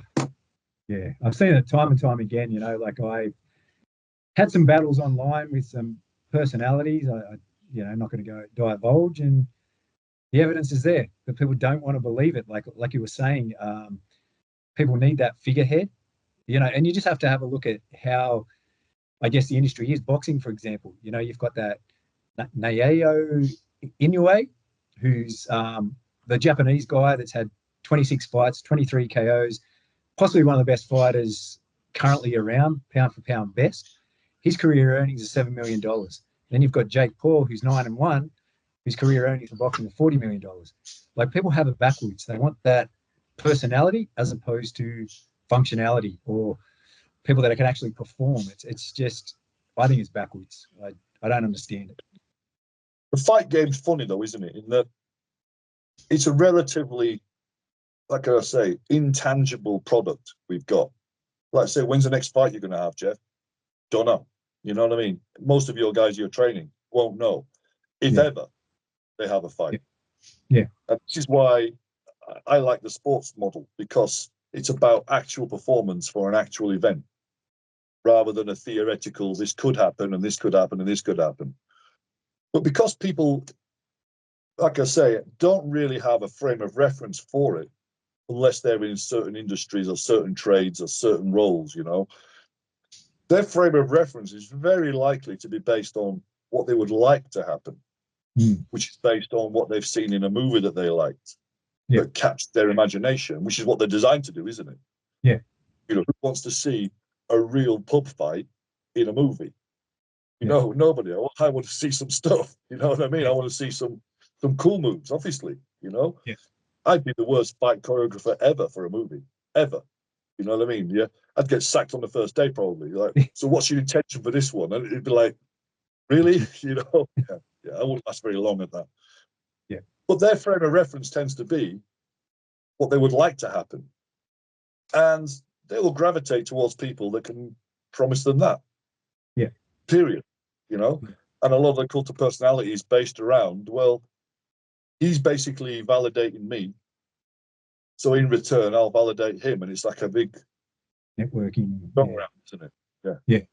And if you break away from that mold, you're an outsider and you're up against it somewhat. So I don't mind that so much. Yeah. I'll happily wear the black hat. It doesn't bother me at all.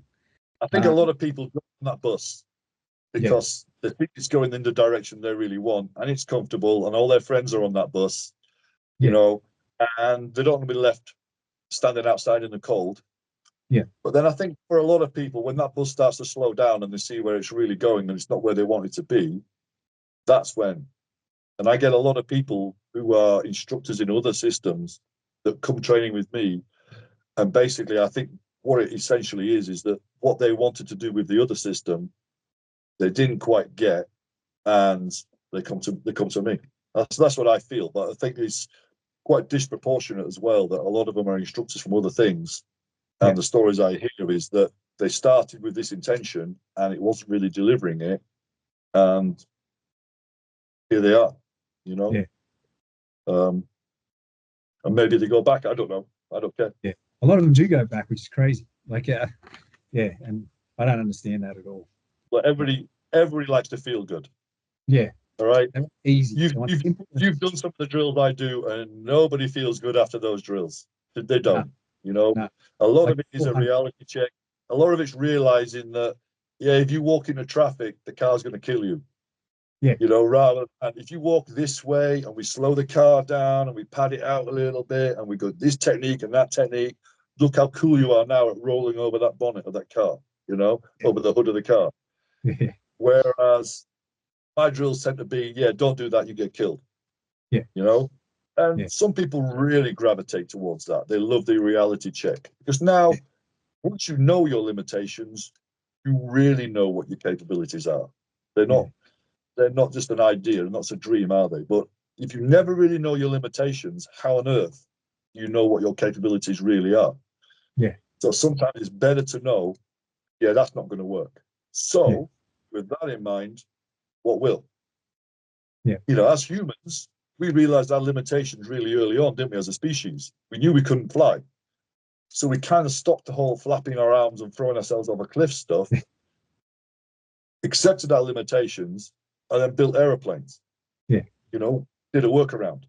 We knew that we weren't that particularly strong. So to lift that big rock over there, we stopped giving ourselves hernias trying to push it and pull it.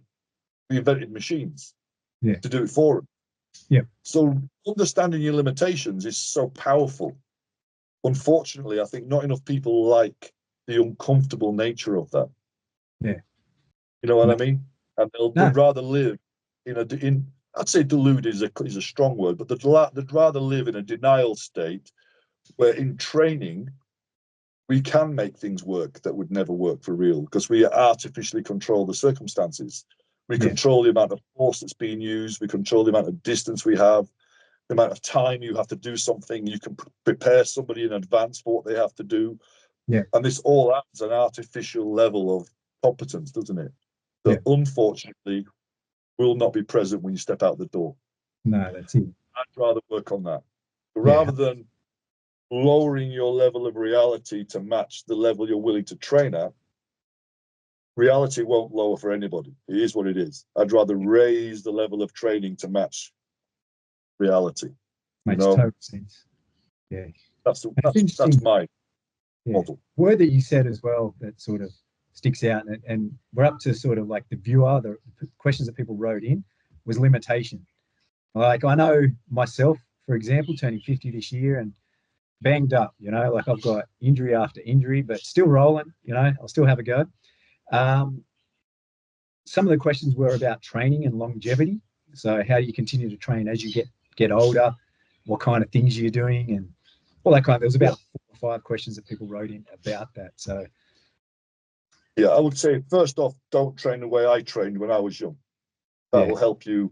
That'll help you continue a lot longer than I can, I think, because I'm all banged up as well. So my elbows don't work. I got all kinds of arthritis issues and tendonitis issues and all kinds of stuff. And nowadays I go in the gym more to stop things hurting than to try and make anything better, to be quite honest. Yeah. And I would have approached my training a lot differently in the past. I would have done a lot more sensible, progressive training rather than just training like a lunatic like I did, you know? A lot more stretching, for sure. A lot more maintaining flexibility. I think my hip flexors, my psoas muscles are so tight at the moment. I don't think surgery would even fix them, to be quite honest. And that affects a lot of stuff I do.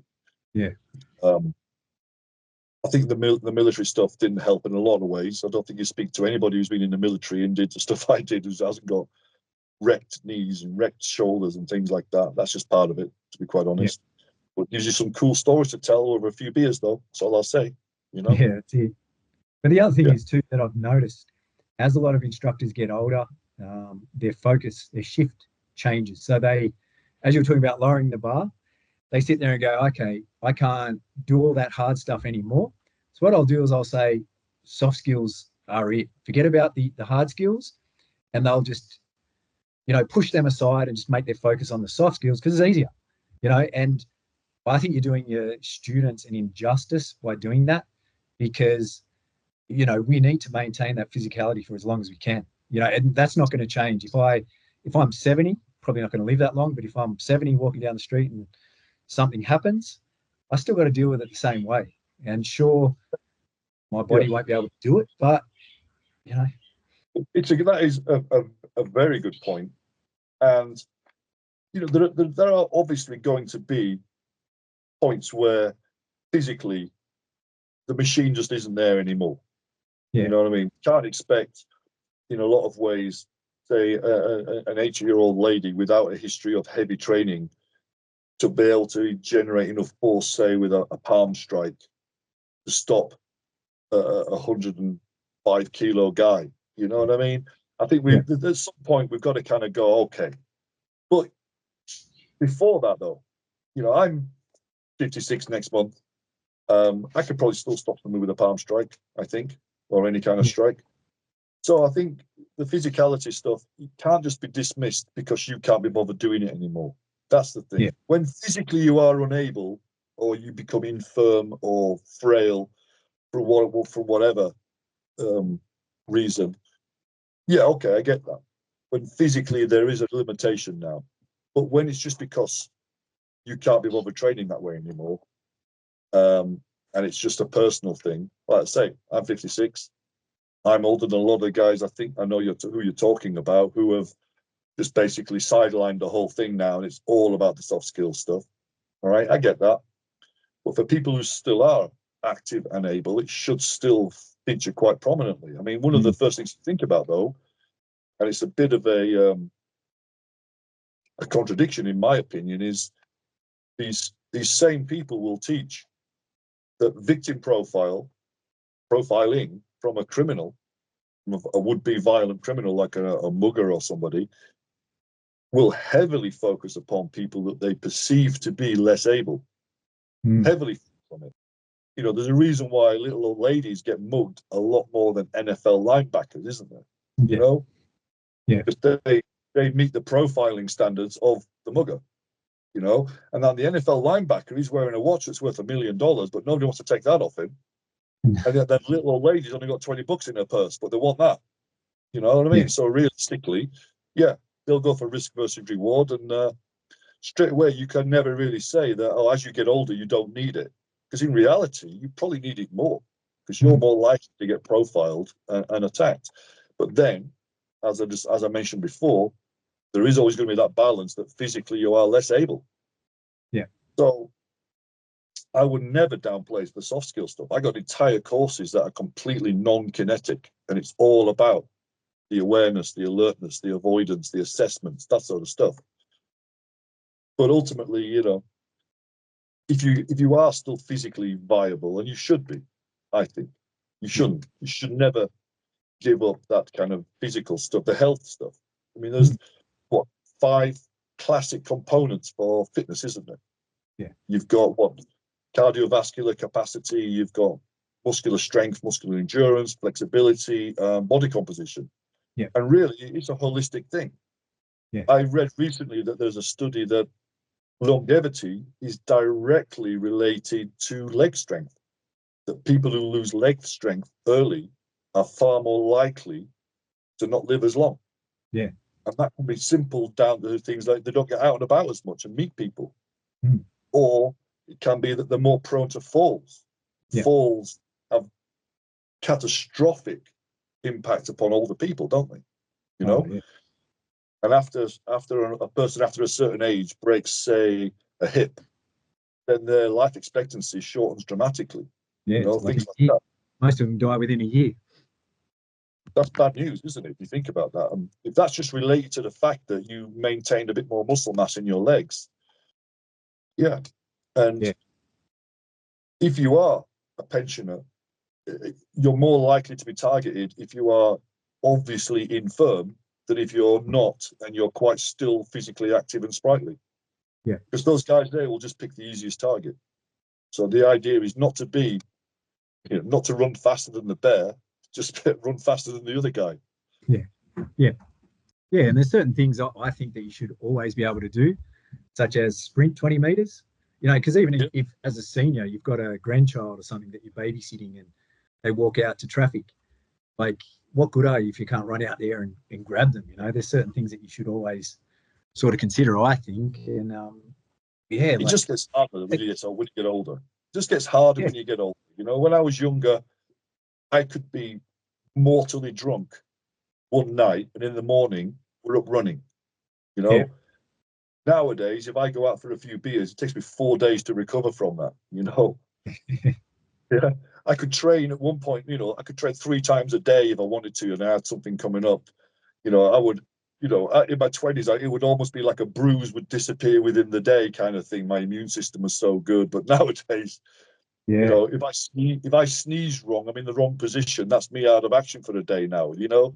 Yeah, you Or injure yourself sleeping these days. 3 attempts to get out of bed some mornings. It just gets harder when you get older, doesn't it? That's the thing. But that's not an excuse for giving up, in my opinion. No, you got to keep rolling and keep doing it because, longevity, and it's necessary. There's no two ways about it. Some people, whatever they don't have, I think some people are of the opinion that if they spin it into a positive, then they never need to have it.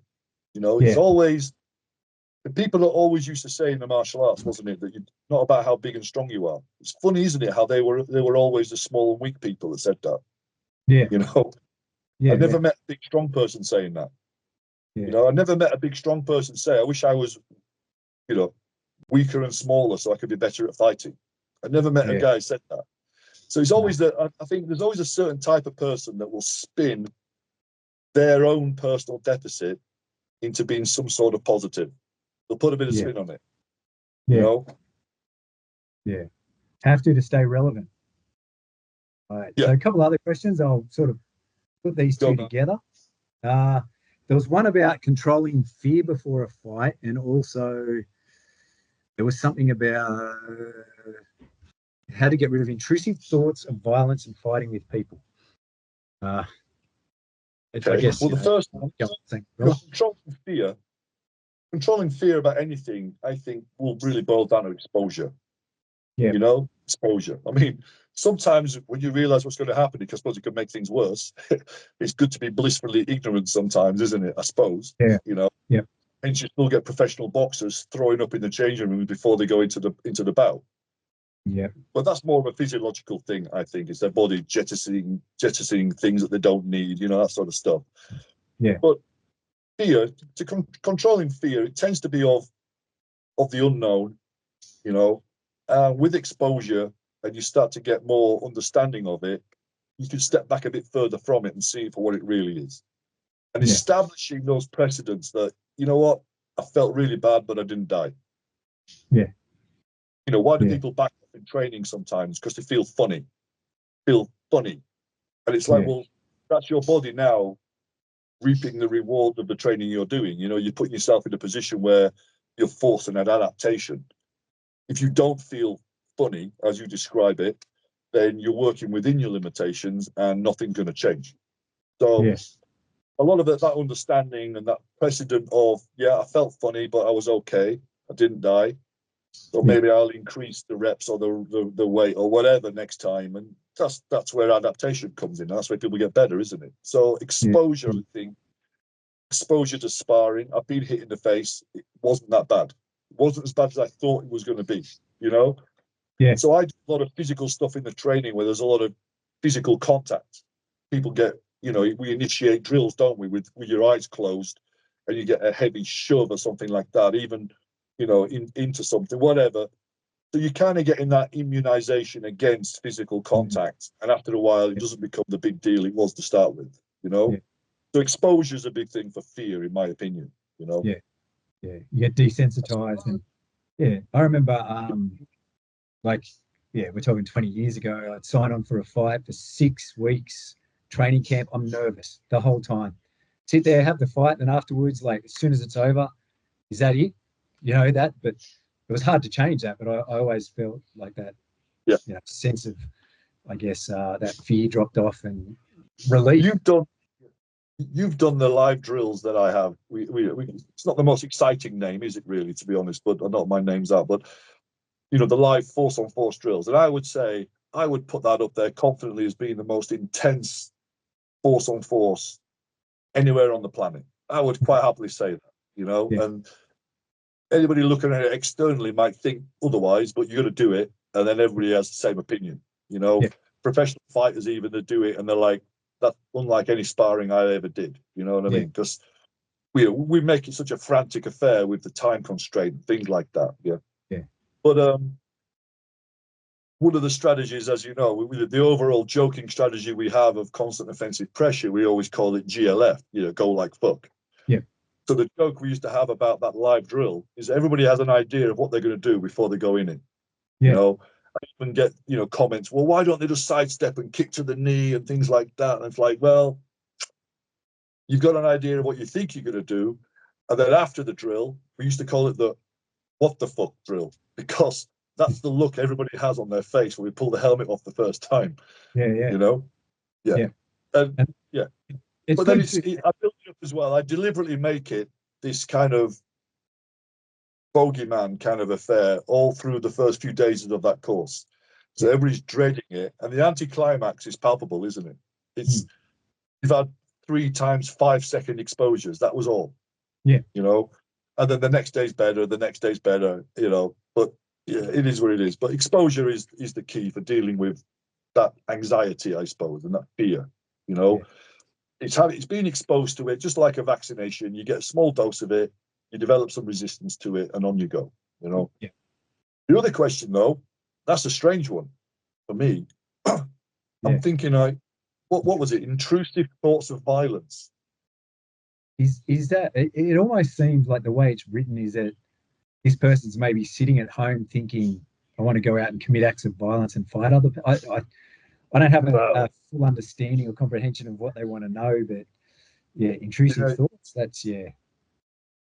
I don't know about that. I think that might be, I don't know, leading into talks, thinking about paranoia, and you know, you might always be attacked and things like that. And what do I Yeah. do? And everybody, you know, I mean, if you're having intrusive thoughts of violence, I think you should be on a watch list personally somewhere. You know, Yeah. I don't want to touch that, to be quite Yeah. honest.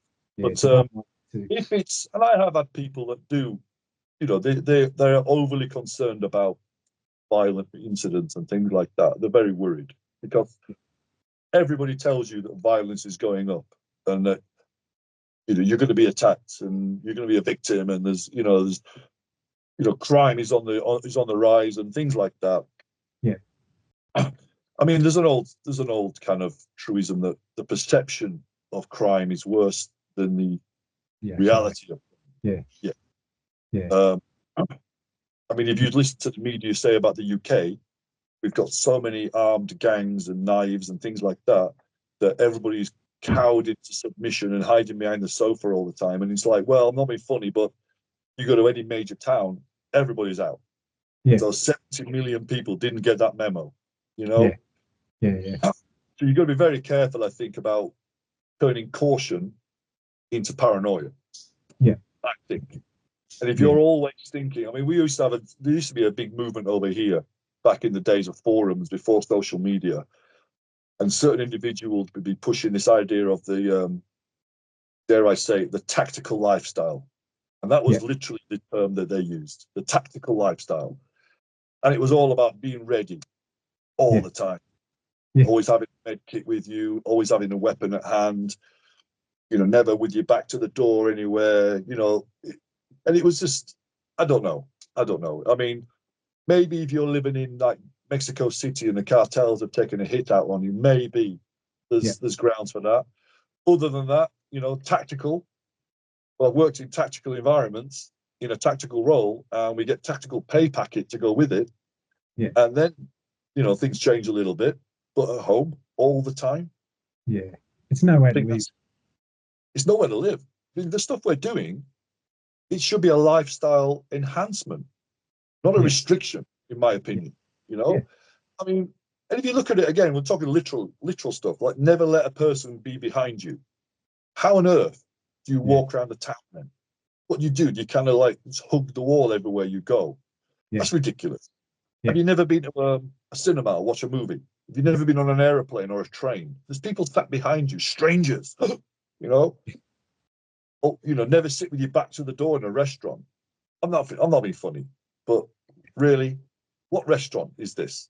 Because I don't want to go to that restaurant. If that's so important at that restaurant, tell me which one it is. I don't want to go there. Yeah. And also, even with like modern health and safety rules, if it was that dangerous, they wouldn't allow it. All the chairs would be facing the door, wouldn't they? Yeah. You know, they have to put a handrail on a flight of stairs for health and safety because it's dangerous. Well, you know, so it starts to become a nonsense. And one of the things I always used to ask was, so at night then, what's your shift system? You know, who stays awake for how long? They're like, what do you mean? Up sleep. Yeah. Yeah, what do you mean? Well, you know, you're talking about this tactical lifestyle stuff and always be ready and blah, blah, blah, blah, blah. Well, in tactical environments, there's always somebody awake. There's always somebody manning the radios on a sentry position somewhere, watching the door. I don't know. So what happens then? You both basically get undressed, go to bed, fall asleep, you know, and then what? You resume your tactical lifestyle at 8 o'clock in the morning again. It just doesn't work. It's just a fallacy. I once had a guy, and I was doing some private training for him for a little while, and then that stopped because we weren't a good fit. And he once emailed me saying that he was out and about in a town once, and he was stood at the traffic lights waiting across the road, and he was in his own thoughts a little bit, and then he suddenly realized there was this kind of a, what can you say, a non-desirable guy stood right behind him, and he hadn't realized. So he's asking me for advice. He says, well, Mick, you know, you've done all this special training for awareness and stuff in urban environments. You know, how do I have that 360 degrees of observation and awareness? And the answer is quite simple. He says, well, yeah, we work in pairs. You know, you can only face one way at any time, can't you? It's like, what do you say? And, you know, it's like, come on. Really? Yeah. Calm down. Calm down, you know. Yeah, get a hobby. Get a hobby that doesn't involve stabbing people. And might change your perspective on life a little bit, you know. But if you're having intrusive thoughts of violence all the time, and I don't know, maybe it's the, you know, if something happened now, what would I do? That's okay to think about that, but you can't let that be your entire thought process. No. You know, it's always good to know if something went down right now, how do I get out of here? You know, but that has to be tempered with what is the environment you're in. You know, and you could be walking along the beach, and there could be a guy dug into the sand, ready for you to walk past, and he leaps up and stabs you. Could be, but that's like saying every airplane that goes over, the engine could drop off. Yeah, you've got to do a bit of a risk assessment, we call that, where you look at the likelihood of something happening, balanced off with severity of what happened if it did. And if the risk is very, very low, you know, calm down. If the risk is very high, now do something about it. But not everywhere all the time. That means you got no life now. Come on. Yeah, absolutely. All right. So a couple more. So someone's put, how does Core Combatives differentiate itself in terms of training? I think we sort of spoke a bit about that, more or less. Kind of. Just the fundamentals. Yeah. Recommendations for solo training, since that is all I have time for nowadays. I think the thing there is to do what you can do and stop trying to do what you can't do. And what I mean by that is that people used to ask me all the time is, I've got nowhere to hang a heavy bag. So how do I work my impact training on my own? And sometimes the answer to that is, well, you can't. Yeah. Like saying, I've got this DVD, but I don't have a laptop or a DVD player. How can I watch it? Well, the answer is, well, you can't. So what else could you do? You know, without getting too technical on that. I mean, I have got whole packages for this stuff, but impact training, what I found it very beneficial, and it's the stuff I used to do when I was working away, say on a security operation, and you're living out of a hotel for X amount of days or weeks or whatever, is if you think about standing and facing a guy that you're going to hit, well, the force vector, you're vertical, he's vertical, but the force vector is going to be horizontal between you and him, isn't it? Yeah. Yeah.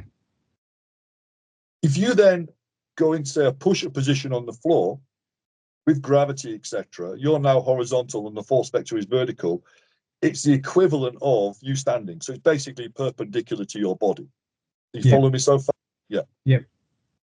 So some sort of push-up position on the floor, well, if you can get like a big gymnastic crash mat, a mattress, okay, so a hotel bed, something like that, your own bed, hold yourself in a push-up position, leave one hand there, obviously, which then is the hand that would be controlling the guy, indexing him, you know, ranging off with the guy, and then punch the floor, you know? Yeah. I found that to be extremely useful. More useful in some respects than the heavy bag training, because the heavy bag training, the problem you've got there is you don't really have to hold it and control it with one hand, so you tend not to. Yeah. You tend to find when you're fighting a person, it's never going to be like a ranged off boxing match where you're circling round, clashing and then disengaging and clashing and disengaging. It's usually going to be a complete tangle from start to finish, where you are already in range and you remain in range until the fight's over. Yeah. There's not a lot of in and out in a real fight, is No. you know? And on a bag, the problem with the bag I have is that the bag doesn't move and you move in and out. Well, you move in and out on the bag, don't you? You move around it, you move in and out on the bag's stationary. So I stopped sparring fighting bags, so to speak, and I just use them for what they're best at, and that's for firing shots into, you know? But solo training on your own with no equipment, that floor stuff is fantastic. You know, you can hold yourself on your hands and punch it. You can drop down to like hold yourself on your elbows and elbow it. You can come back up to hands. You can switch sides. You can even knee the thing if you want. You know, it's hard to paint that picture, although it's fairly simple to envisage that. In a hotel room, though, you might get some complaints from the room next door. So just be careful. I used to.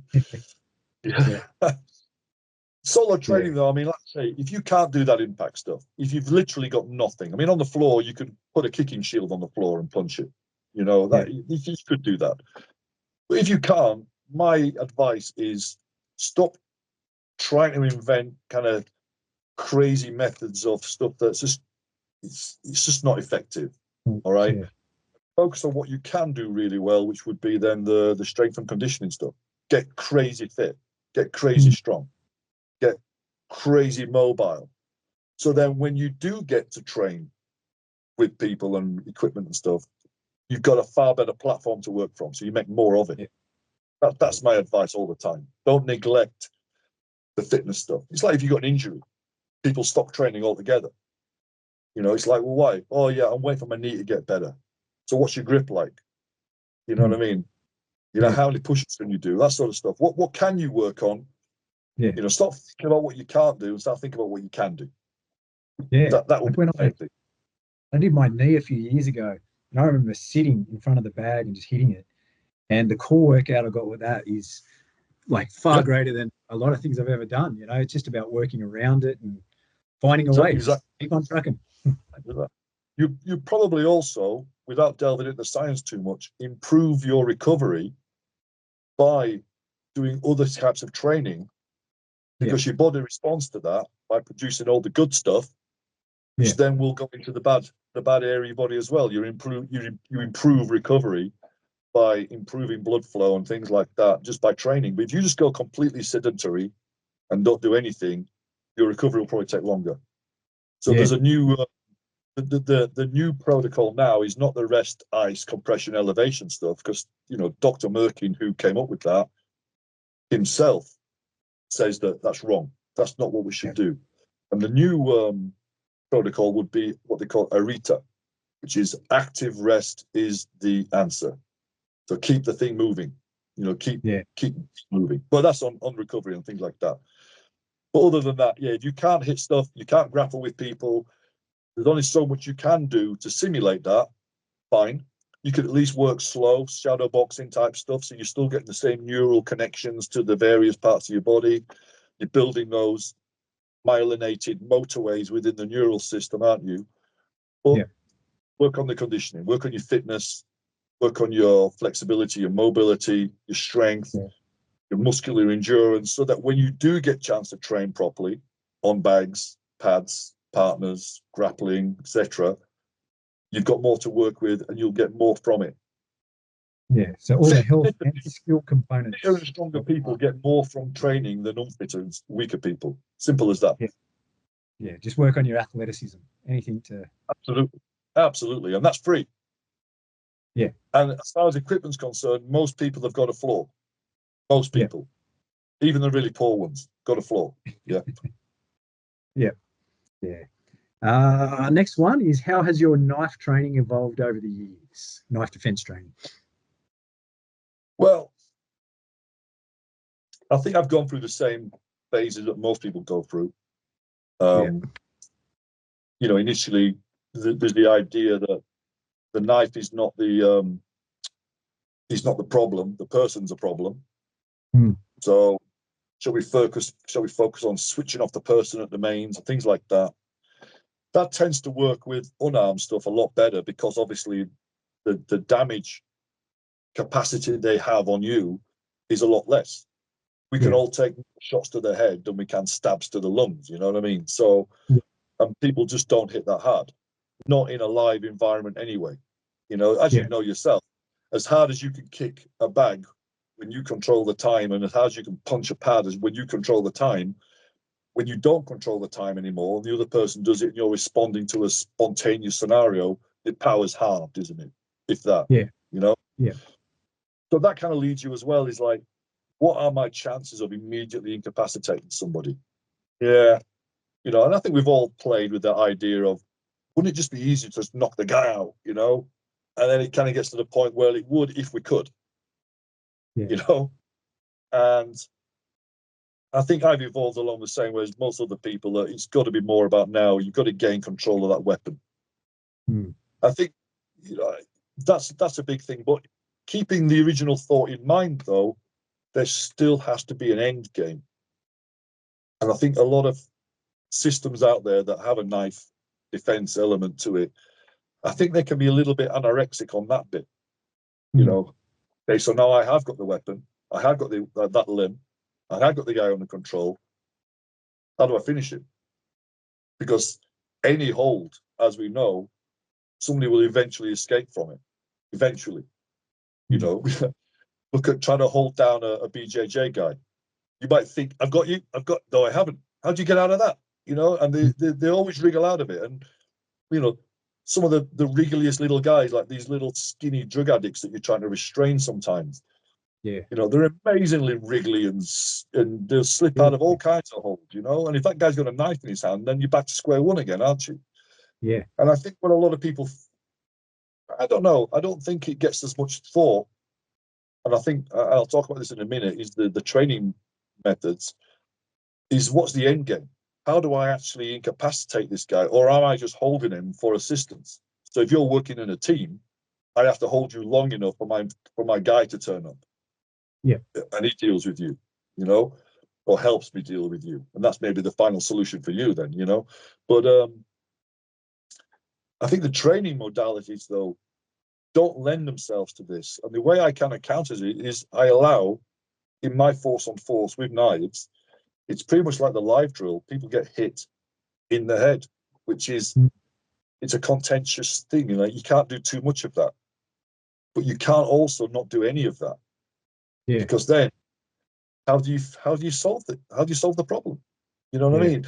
Because the guy with the knife in training, he can simulate a knife attack 100%. But if you have all kinds of conditions applied to you, that you can't do this, you can't do that, you can't do this, you can't hit him there, you can't, what can you do? You've got your hands kind of one hand tied behind your back, and he's got two hands available, you know. So I think once you introduce the head contact, which again has to be done sparingly, with intelligence and with safety as the priority, but things change when that guy with a knife gets his bell rung. That's all I'll say.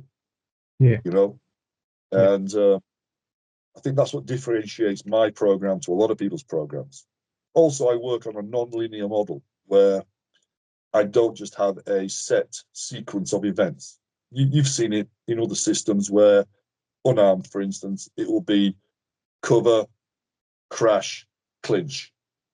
That'll be a 3-point plan, and then the fight starts from there. So they'll cover up against strikes, they'll crash in, and then they'll clinch. But what happens if there was a better option that you could have taken earlier? Do you still just go through that same sequence? So that's what I would call a linear model. You know, you do this, this, and then this. Yeah. A non-linear model is where you have a series of options and you pick the best one. So against a guy with a knife, you could have controlling options. You could have checking it from coming out of his waistband. You could have engaging the guy. And sometimes, if a guy is distracted enough, waving a knife at you, there might be a chance you just slotting him with a punch to the head if he's distracted enough. You know? Yeah. Other times you have to control that thing. Other times you try and check it from coming out. You know, you don't just go through a pre-described sequence, in my opinion, because what happens also if you're stood right next to a fire exit and you could just jump through the fire exit and then hold it shut? Why would you have gone in for the cover and crash and clinching the guy? Yeah. So the non-linear model is what I think sets my knife management model apart from other people's. It's there isn't a prescribed sequence of events. Now, when there is a prescribed sequence of events, it gives you the illusion of more competence. Hence, movie fights look great because you know what's coming next. Yeah. Yeah. But it makes sense because that's how we do it in basketball too now. Like in coaching, the heads of coaching have brought it out that you run through your offenses, your plays, but if someone breaks away from it because they read something prior, you don't get mad at them anymore. You're like, good read, let's reset it and start again, as opposed to letting it all take its course. And it totally makes sense. Yeah, totally makes sense. Yeah. I mean, you'll get the same, say, with firearms training when you get what we will call a stoppage or a malfunction, say, on a pistol. And there can be numerous things that have caused that. Okay. And the IA, the immediate action, some people say that you should, you know, tap the magazine to make sure it's seated properly, rack the slide again, and then press the trigger. So they'll call it tap, rack, and bang. Now that works for some stoppages. For some malfunctions, that will clear them, that the magazine might have dropped slightly out of position and the round hasn't been fed into the chamber and things like that. So that will cure that very quickly. But there are some stoppages that will be catastrophic if you did that. It will make it twice as bad, you know? So really the IA has to be, look, you know, figure out first what the problem is. Now that's never going to be as fast as just diving straight into a preordained sequence of events. But doing the wrong thing really quickly is still the wrong thing. Yeah. Yeah. If you know what I mean. So it's very comforting to have the script, and you can design drills that make people feel fantastic, as we've already talked about. But if it's the wrong thing done really quickly, it's still the wrong thing. That is a problem, especially if you've made the situation worse. Like I say, if you have a non-linear model when you've got various options and your job is to pick the best one at the best time based on the exact scenario that you're in, all right? You can't prejudge it. It's like you can't take your favorite number to a maths test and expect to get the answer right, can you? You know, you've got to look at the question first. Yeah. But you know, you could have those options where you cover up against the knife, that you check it before it comes out of the waistband. You control the arm, for instance.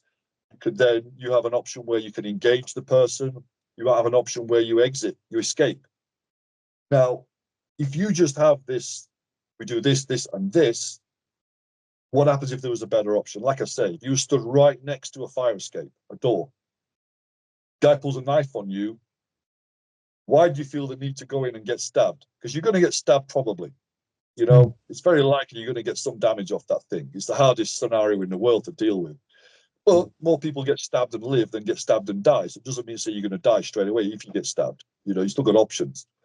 But wouldn't it be better just to jump through the door and hold it shut so he can't follow you? You know, if there was nobody else to worry about, if you didn't have your wife there or your child there or an old person was there or somebody else was getting hurt and it's your job to protect them, you know, why would you just dive straight in with that linear thinking that I have to do this, this, and this when you could have gone, door there, jump through the door, hold it shut. Yeah. Yeah.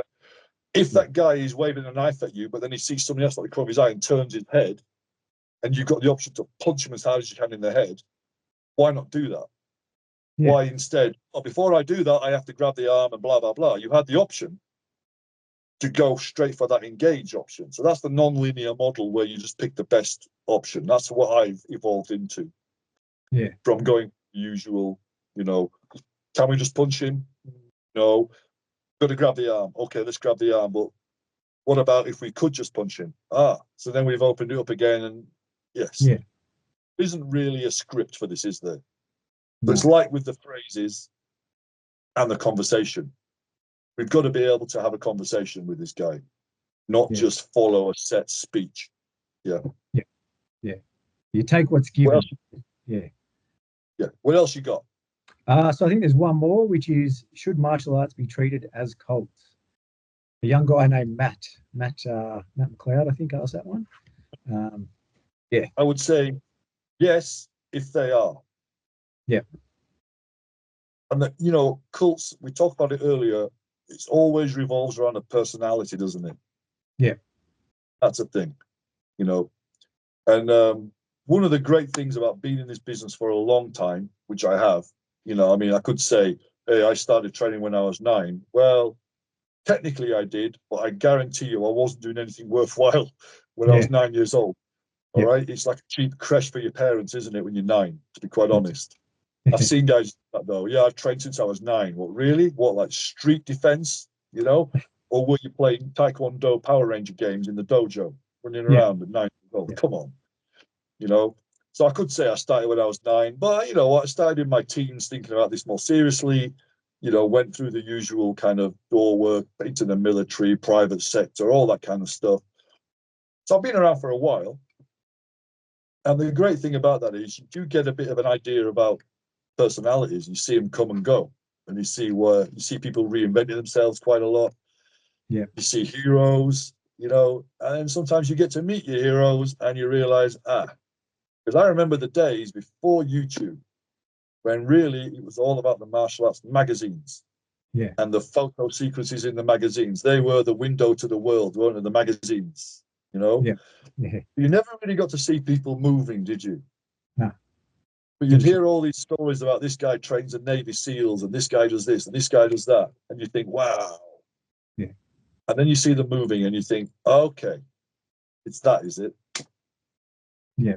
So that's that old saying, isn't it? Never meet your heroes. You know? No. But cults always revolve around a personality. Yeah. You know, and we both know individuals where their background has kind of expanded, we'll say, shall we? Or changed direction, and it's a little bit different now to what they used to say it was, and things like that. You know, they've retrofitted a lot of stuff. You know, guys that suddenly discovered something, but then claim to have been doing it all along. Now, unfortunately, I keep the receipts. You know, and I know where the bodies are buried, so I can say, no, that guy didn't used to do that. So revolve around personalities. Martial arts aren't cults, but people within martial arts create cults, in my opinion. I've had guys say to me, literally, that their aim is to build followers. You know, they love the sycophant, you know, attitude. Guys, their courses, the same course 10 times because they build a following for it. You know, it's not my way. Yeah. You know, and that YouTube world, it's not real. Like I've seen it firsthand. It's not real. What people claim to be and what they actually are, two different things quite often. Well, yeah. I mean, there's easy ways of looking at that. Is if you want to look at how amazing somebody is, look at the guy attacking him first. You know, what kind of attack is that guy offering? What kind of energy is that guy offering? What kind of resistance? What kind of spontaneity is there? You know, because I'd say a great model, a razor, you could say, you know, mixed razor would be, you got to ask, will this work on somebody who doesn't know me? So we haven't been training in the same gym for 10 years together, you know? Will it work on somebody who doesn't know me, who doesn't like me? So he's got no vested interest in going easy on, you know? And will it work on somebody who doesn't want to make me look good or doesn't want to prove the technique works? Yeah. So most demos, obviously, you got to be careful with that because you know the guy, obviously. That's why you're on YouTube together. You didn't just find a stranger in the street, did you, and say, hey, throw a punch at me, anything you want, you know? It's rehearsed, blah, blah, blah. So you got to be very careful demo and realizing the limitation of it. Again, it's a movie fight scene, isn't it? Of course it is. You know, that you know the person, he probably quite likes you, you know, and you want to prove the technique works. So you've got to be very careful that if you're looking at things realistically, you don't have to train that way, but you should at least have it in your mind that those questions should be able to be answered. Will it work on? It'll work on somebody who doesn't know me. It's generic enough to perform under various circumstances. It doesn't just have to be a guy from my particular system or style, you know? Will it work on somebody who doesn't like me? Yeah. Will it work on somebody with that hostile intent? He wants to hurt me, you know? That changes a lot of stuff. Changes the way people grip you, changes the way people hit you, doesn't it? Yeah. You know, all of a sudden now you're not blocking that huge big right hook with one arm like this. Yeah. Because your arm will just collapse and snap and smash you in the head anyway. You know, it changes a lot of stuff. Yeah, yeah. And will it work for somebody who's not trying to prove the technique works? That's it. He's trying to do the opposite. He's trying to break it. You know? Yeah. I think that's a very important razor to apply when you're looking at YouTube. Yeah. What's the bad thing to do? You know? And also the critical thinking, I think critical comparison's a big deal for that as well. You know, is there something simpler? To be honest, like, yeah, that works. That's great. But could you just punch the guy in the head twice? Yeah. And people say, well, yeah, you could. And I'm like, well, that's me. Sorry. Yeah. You know, you could do all that stuff, and it's fantastic. But could you just punch a guy in the head twice? Yeah. I do a demo on one of my on my foundation course. I don't know if I did it with you because of the restriction on carrying, but I'll bring out three just as an example. I'll bring out three types of expandable baton, telescopic batons that the police use, you know, real ones as well, not cheap Chinese copies. So the first is the ASP baton, the longest one, the heaviest one they have. And just as a thought experiment, I'll get a guy to hold a shield on their leg and we'll hit it. We'll get a guy out to do the hitting, double-handed, strongest shot. Guy will be like, yeah, I could feel that. Then I'll give the guy a slightly heavier baton, a German one called an EKA baton, which is heavier, hits harder. Guy will hit with that, and the guy on the pad will go, "Ooh, yeah, that's better. That's better. Felt that one." Then the last one, I'll give the guy an American style baton, which is called a rapid containment baton, which is it's like an extendable baseball bat. Basically, it's so heavy. It's excellent, to be honest. Yeah. I think the Filipino guys wouldn't like it. It's too heavy for the fancy stuff, you know. But then when the guy hits with that, then the guy on the pad's like, whoa, that's a big difference. That's amazing. But then I'll take the baton off the guy and I'll say, now kick him. Half the time knocks the guy off his feet. Yeah. People forget, you know, they get carried away with the gimmickry, the internet shopping solution. What's the best baton I could buy? Rather than comparing it to something infinitely simpler, infinitely more accessible, that actually does a far better job. Yeah. They forget that. And that's a big deal. That critical comparison is so important. I say I got a whole segment where I cover that on my flagship course, you know. Remind people, stop getting carried away with things that are on a linear scale of effectiveness, like a standing hammer fist. Is it effective? Of course it is. Everything's effective. If I hit you with a drinking straw, it has an effect. Therefore, it is effective. But then when we compare that effect to another one, now we get a different story.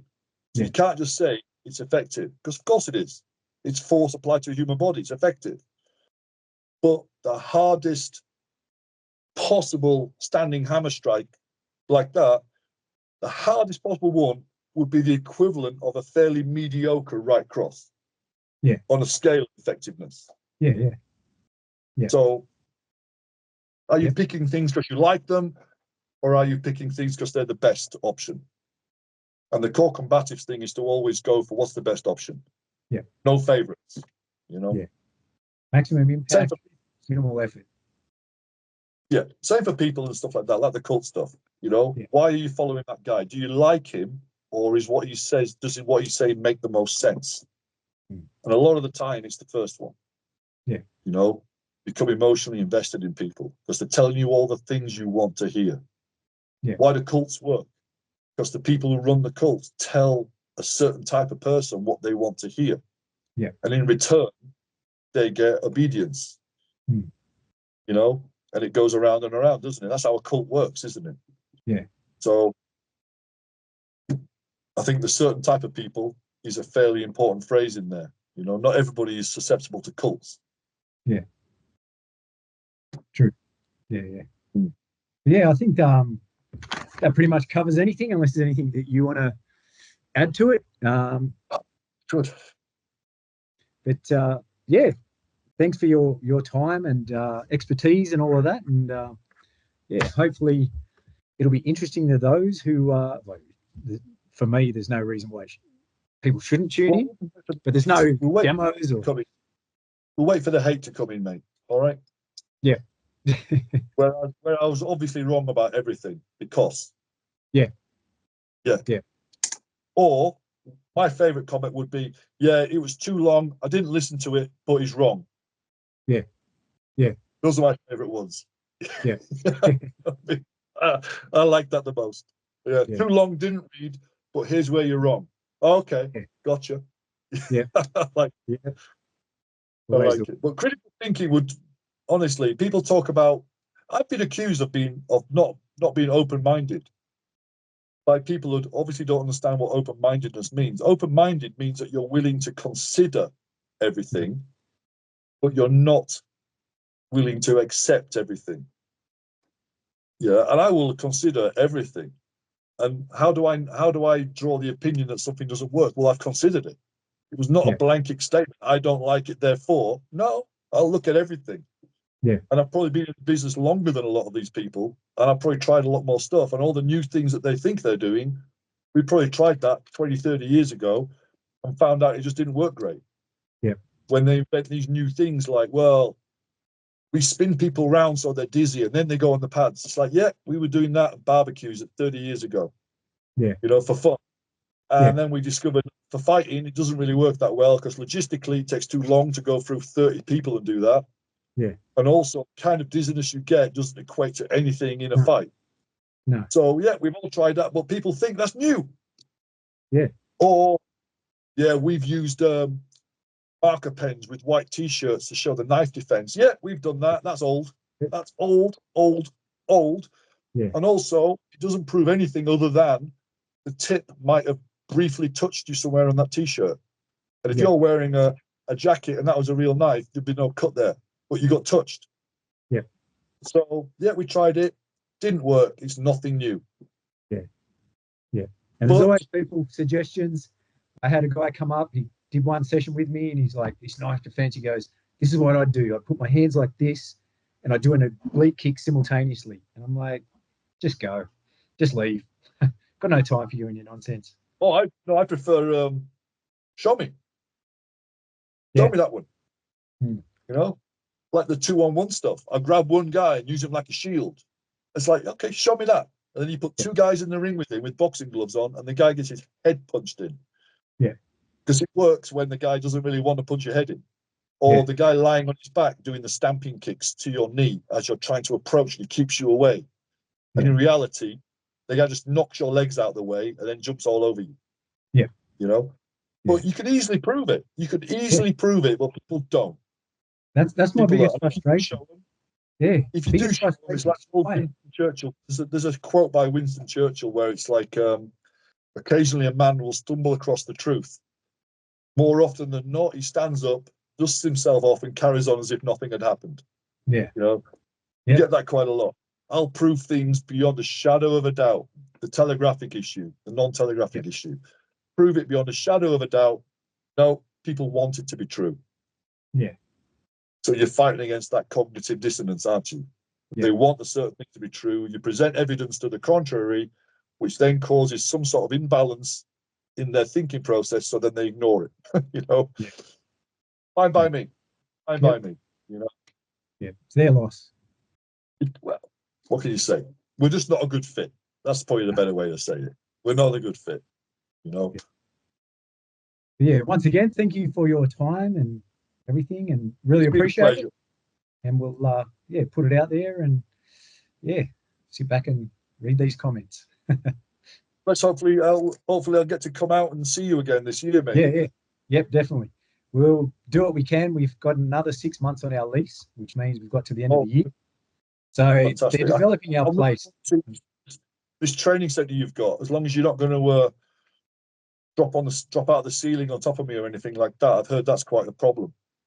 Yeah, apparently that if your knees are bent and someone drops out and just grazes across your head, it ruptures PCLs, and then you carry on about business, joking, laughing, and don't tell anyone about it till you have to fight some 7-foot guys. That's for another day. We're getting into another realm there, aren't we, with that one particularly? You know what I mean? Yeah. All right, pal. No worries. Thanks again. Speak soon. My pleasure, pal. Bye-bye. See you.